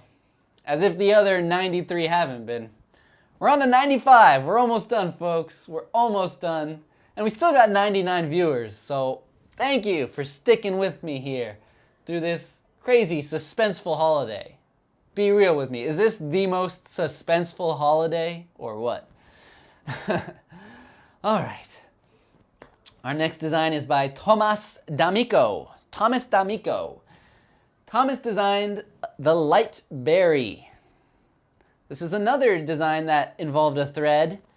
And once again, it was one that I wasn't able to completely thread closed. I think designing threads for 3D printing is yet another topic that I need to discuss in a video at some point.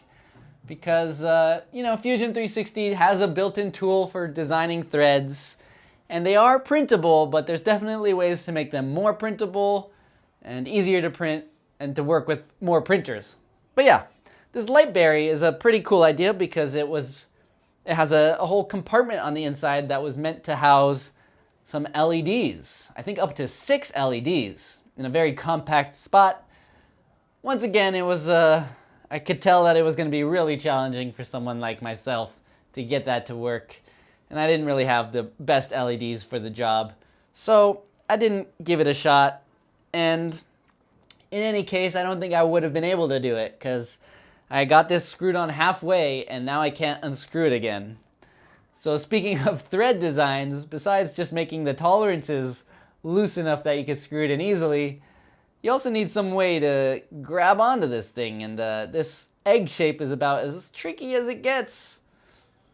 It was really hard to even tighten it this much, and I probably shouldn't have, because now it's stuck on there. All that said, it's still a nice ornament, you know? It looks like an egg. It's an egg ornament. I like it. So, up it goes.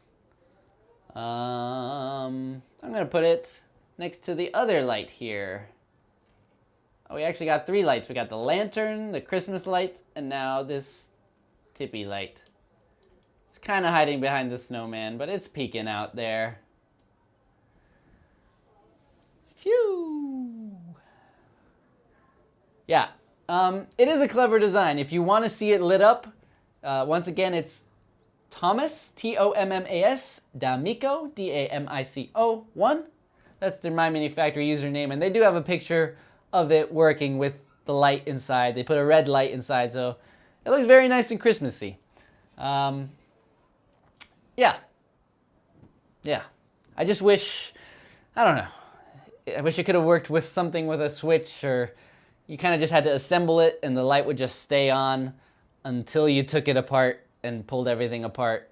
So, I don't know. I guess LEDs, just like sticking an LED to a button cell battery, it can stay lit for a pretty good amount of time. You could build it at the beginning of the day and have a whole lit Christmas tree, and it would probably glow all night.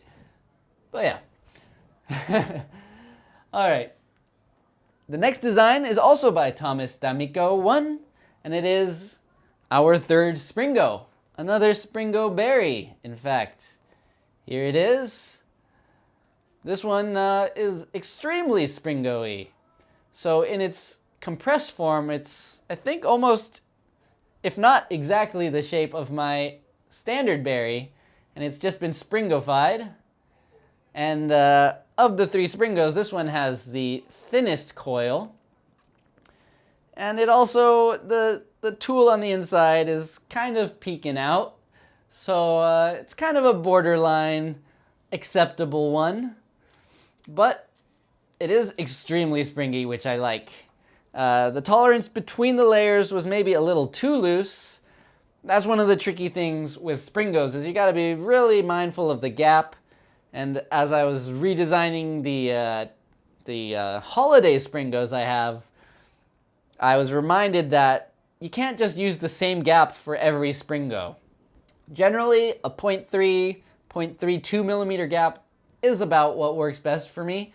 But as you change the width of the Springo, as you change just the general shape and the thickness of the coil, all those things come into play. So generally, it did take me a few iterations to design a lot of my different Springos. This one, yeah, the gap was really loose, which means it separated super easily, but it also didn't print quite as cleanly as some of the other Springos. It's very much a fine line with that design. But hey, 3 Springos on the tree, I love it. It's definitely one of my favorite things I've come up with, these Springos. So I love people taking inspiration from it. And it's a nice small light one, so let's hang it right up on the top of the tree here, next to our volcano. Oh, just kidding. Well, now, the Springo is one that needs to dangle. These last 2 tiers are the only ones that are directly on top of each other, so there's a little less dangling room. So I'm gonna,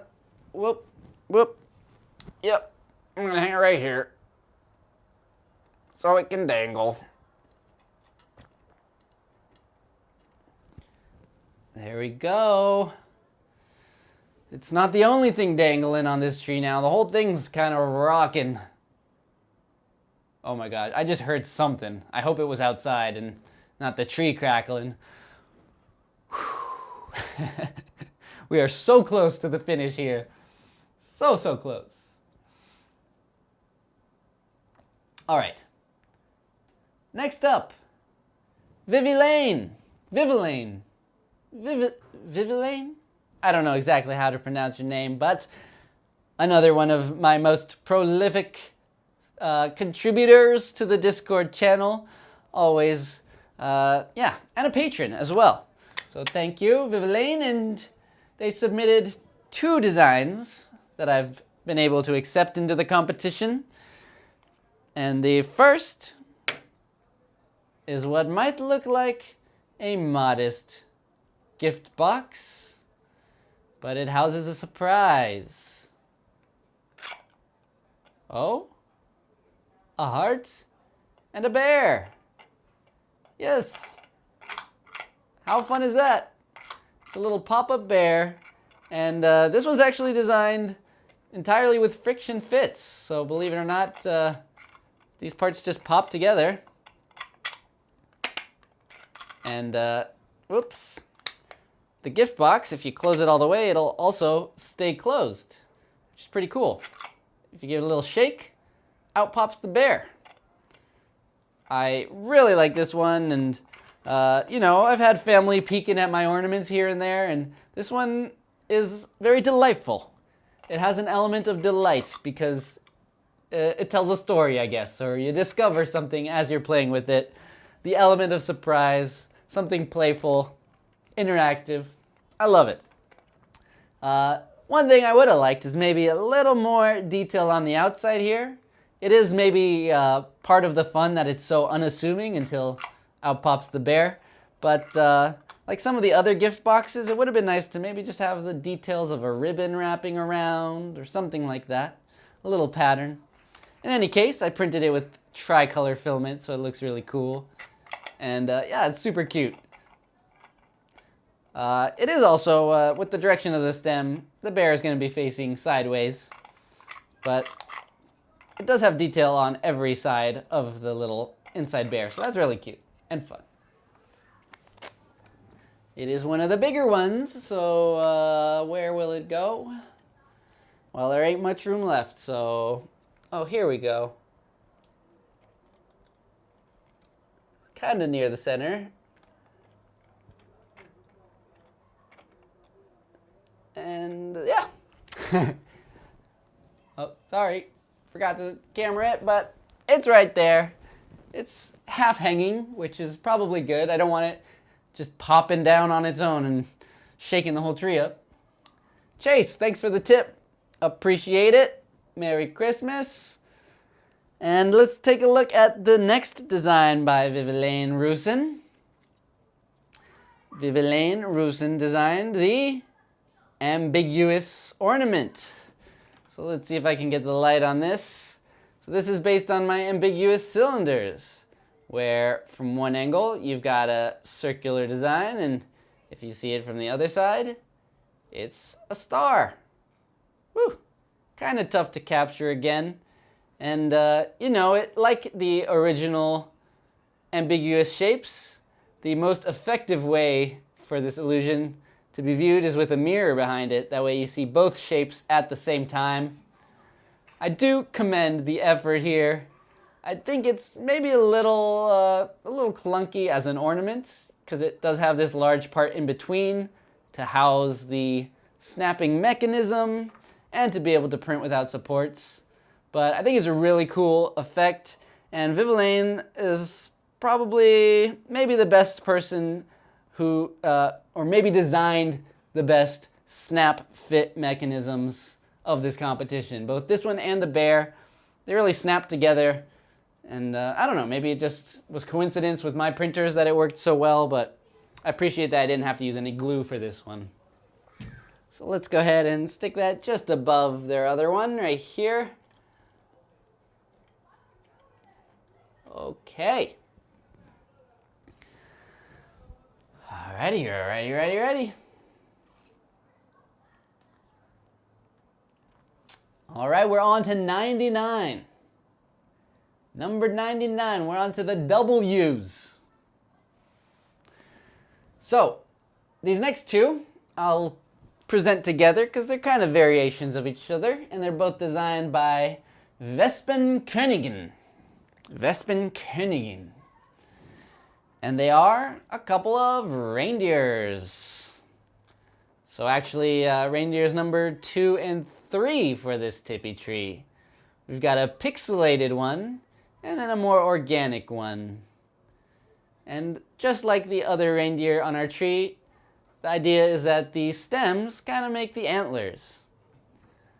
These actually did come with custom stems that had all like much bigger antlers on them, but of course those wouldn't be able to hang on the tree. So in order to fit within the rules of the competition, I just kept on the standard stems like this, which again, a little derpy for a reindeer, but I think the point comes across. And yeah, I was pretty surprised with this one, honestly, because while it looks quite steep, it did print fairly well. I guess those are maybe 45 degrees exactly. And yeah, this is a pixel reindeer, so it was just designed with a bunch of combined chamfered cubes. And then this one's kind of the opposite. 2 reindeers to guide the sleigh tonight. So these can go up near the top here. Well, let's put this one next to Santa. Only seems appropriate.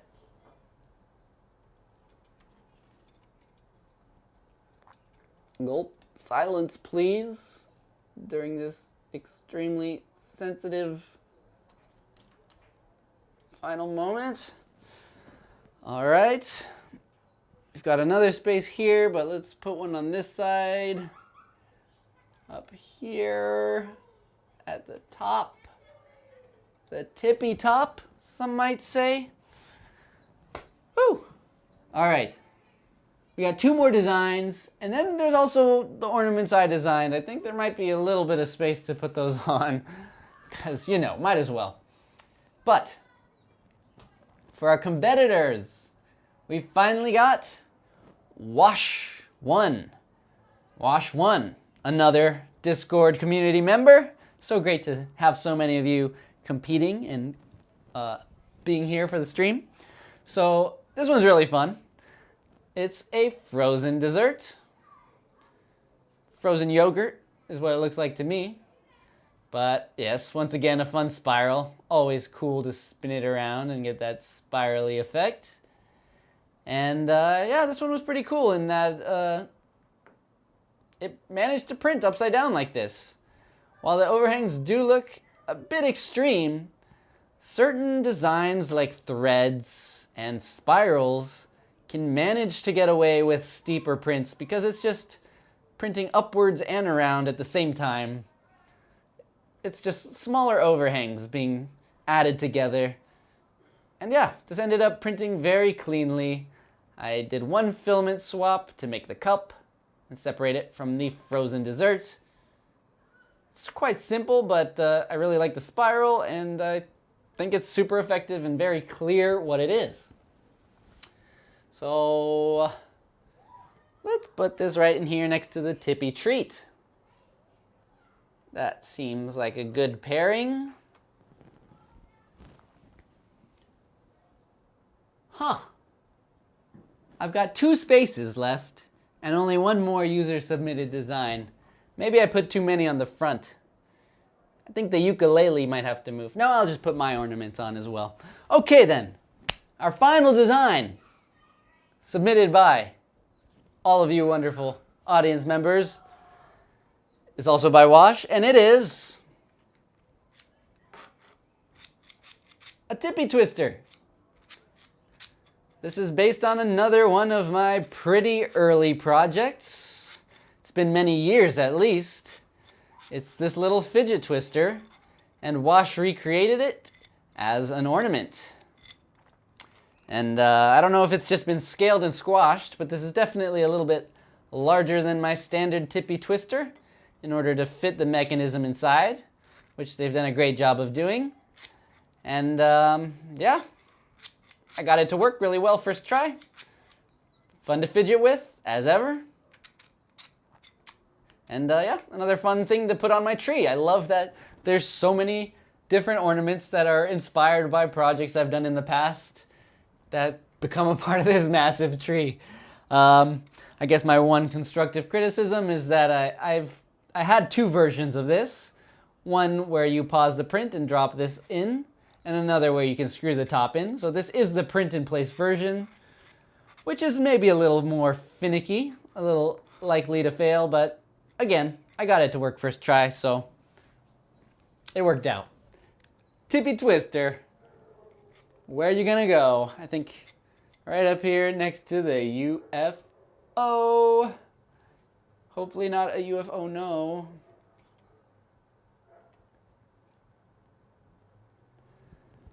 And it's up. All right, let's quickly finish this up. I've got my 4 ornaments, if you remember from the announcement video. Pine cone, this nice rainbow cube, quantum ornament, and this pillow fruit thing that I 3D scanned. So just for the sake of making this even, and for the final thrill of it all, I'm gonna stick these on the tree. Let's see, where's that last space? Right up here. let's put up the rainbow. A nice small one.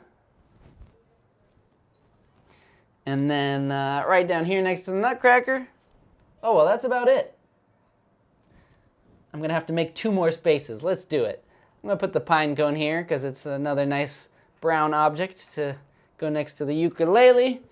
And then I'm gonna steal 2 pieces that hopefully aren't adding too much support to the roots here. Come on. Is this where I learn my lesson? Get too greedy trying to put on 2 final pieces? Let's see. I'm just gonna connect these here. Can't blame me for wanting to put my ornaments on the tree, right? And let's put this one on the left. And this one on the right. Yay! Tippy tree, Tippy tree, Tippy tree. All right, I shouldn't get too excited, but I'm so excited. I love this. This is amazing. This is beautiful. The most glorious Tipmas tree I've ever laid my eyes on. And now that I'm looking at it from the side, it's definitely leaning forward, but it's still standing. It is still standing. Incredible. Thank you all so much for being a part of this challenge. Clearly, every single one of you who designed an ornament was integral to creating this incredibly impressive tree, like no Tippy tree that's ever been made. And gosh, it represents so much. It really represents this whole community and everything that we've built together. I love it. So, I know you're all dying to know who the winners are. This wasn't all just for love and making a beautiful tree. There's also the opportunity to win a Sovol 3D SV06 3D printer, and for second place, the Sovol 3D Dual Filament Dryer. Oh boy. I'm sure you can imagine just how tough this decision can be. And, you know, I had to make myself the judge, right? Well, not exactly. See, this is just an incredibly difficult decision. So difficult, and just, I couldn't imagine making it entirely on my own. So I'm gonna switch things up. Last minute twist. You're all gonna help me decide. Democracy, am I right? It's a great thing. Yes, oh yes. So, what I've done is I've chosen 10 designs. I've started to narrow it down, but that's really as much as I could do, just because these are all so great. So many amazing designs for so many different reasons. Some of you really knocked it out of the park with creativity. Some of you have super original designs. Some are super ingenious and use 3D printing to its full potential. Some just print out so easily and so well, which is not something to be ignored. I'm a big fan of printability. So based on all of those factors, and of course just appealing to me as the judge, I have picked 10 designs, and from there, I'm gonna leave it up to you, all of you, to cast the remaining votes. So hopefully everyone who's here will participate. I have a straw poll ready to go. And I'm gonna go ahead and drop it in the link. Drop it in to the chat a few times. And then I'm gonna give you about maybe 15, 20 minutes to vote, maybe less, depending on how quickly the votes come in. There's 93 of us here. And all right, I'm dropping the link now, and in the meantime, I'll also talk about why I chose the 10 designs. Honestly, all right, there we go. Link's dropped, go check it out. But I just want to say, even picking 10 was so hard. all of these are amazing in their own rights.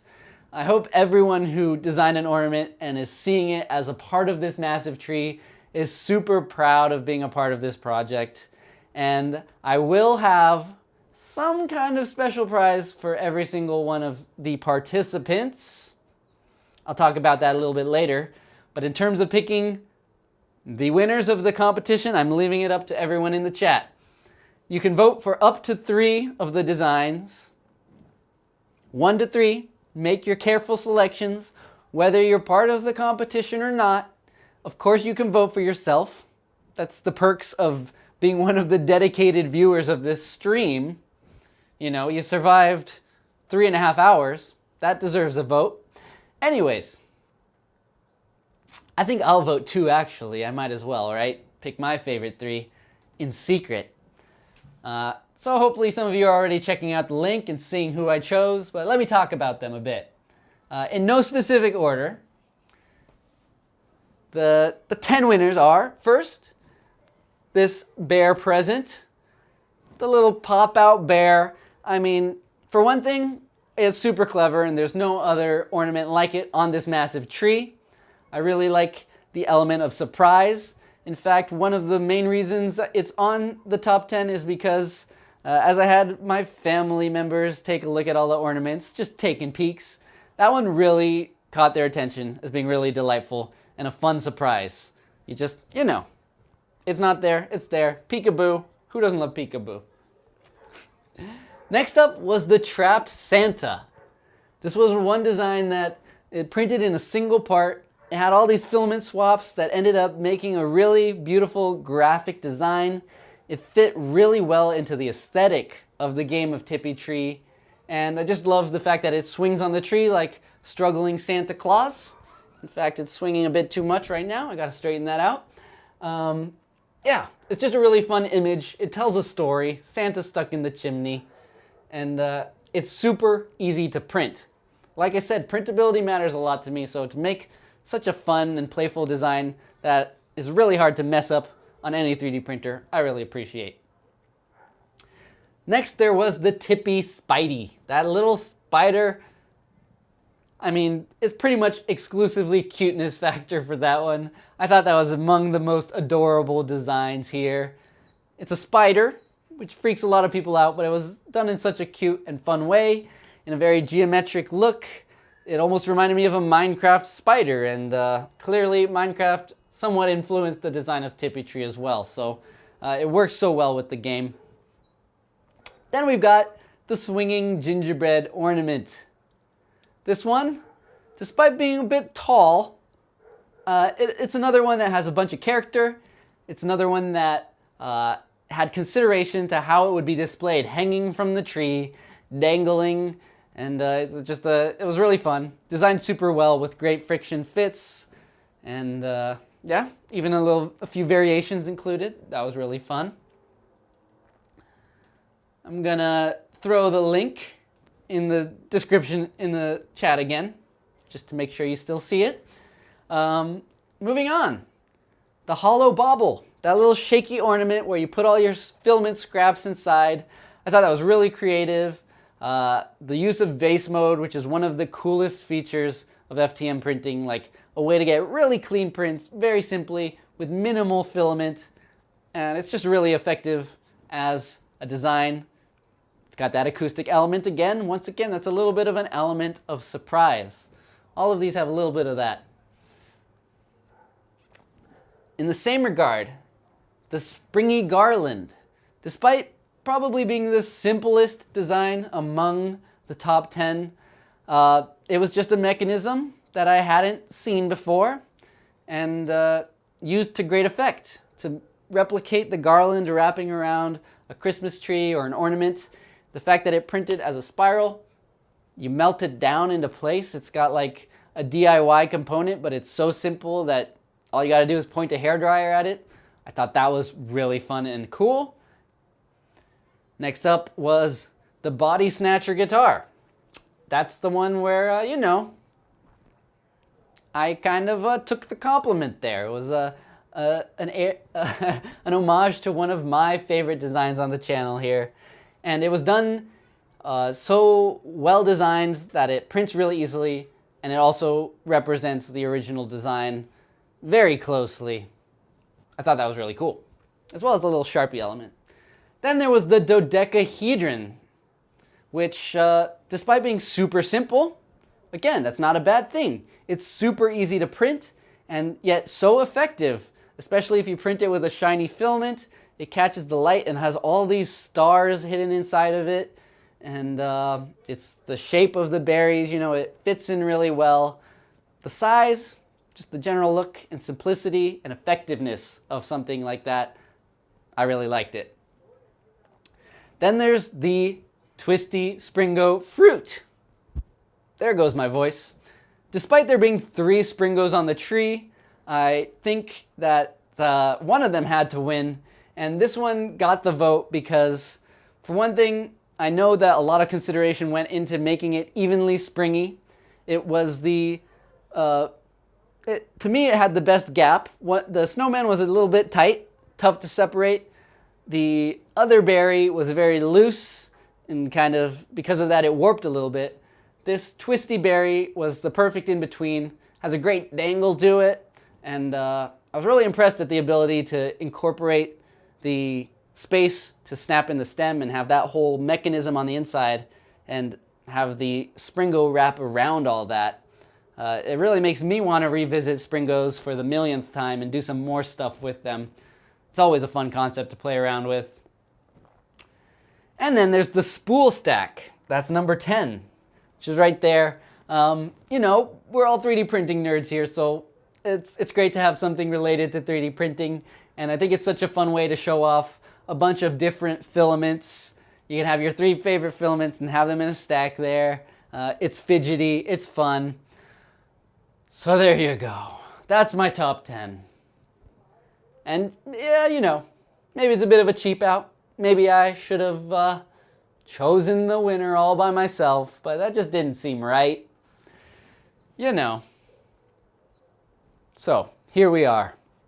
The votes are coming in. Let's see how many we've got. We've got 173 votes from 83 participants. I was going to say 173 sounds a little sketchy. That's more people than are viewing the stream. But then I remembered you get 1 to 3 votes. So we got 84 voters now out of 87 people viewing. I don't think I can ask for much more. I'll give it like a couple minutes more. Oh, there's still votes coming in. I'm going to do a quick, let's see. I'm going to wrap it up with a post-Tippi Tipmas Tree song. We're going to come up with this one on the spot. Even more on the spot. To be honest, the last one I came up with like 10 minutes before the stream went live. I think it might be my best work, if we're being honest.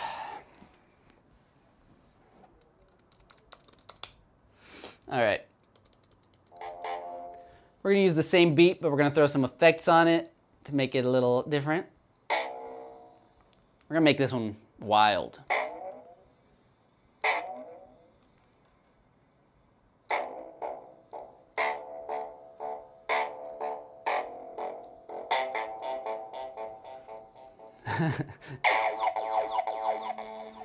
Gotta try to keep it kind of Christmassy, but let's be real, that's not the kind of music I make. I'm gonna slow it down.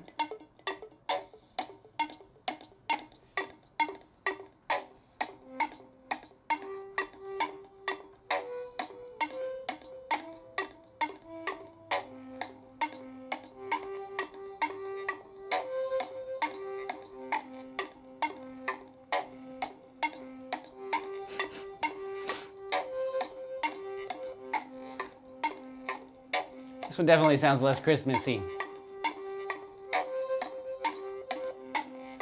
But it's not about Christmas. It's about friends and Tipmas and a tree that didn't fall over. Thank you, Tipmas Tree. You didn't fall down on me. Tiptoed round the Tipmas Tree. Now you're standing bright and free. Tippy, Tippy, Tipmas Tree, covered in so many things. All my friends made all these things, and now it's a Grand Tipmas Tree.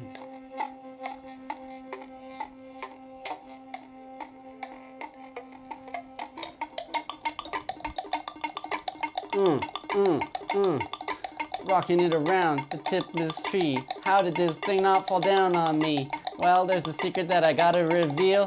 There's a big stick running right through the middle. Yeah, what did you think? This thing really balanced all on its own? No, I had to cheat a little biddle. I put a stick right down through the middle. See, I revealed my cheating in a fun song. Yeah.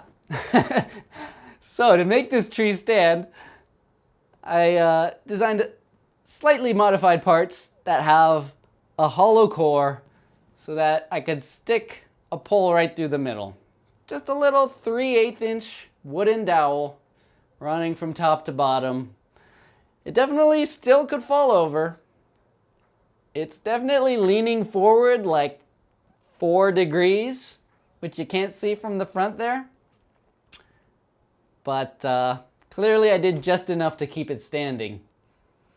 And I can't wait to take a nice photo.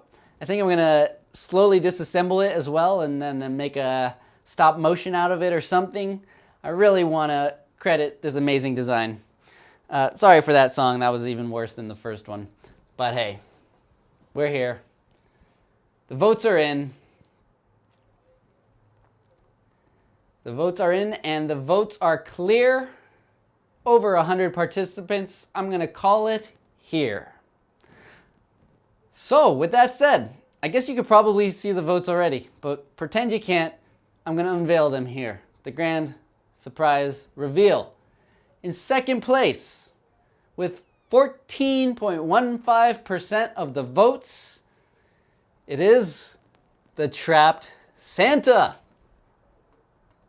Trapped Santa by 𝐒𝐡𝐨𝐩𝐩𝐢𝐵 3D. Congratulations, 𝐒𝐡𝐨𝐩𝐷 3D.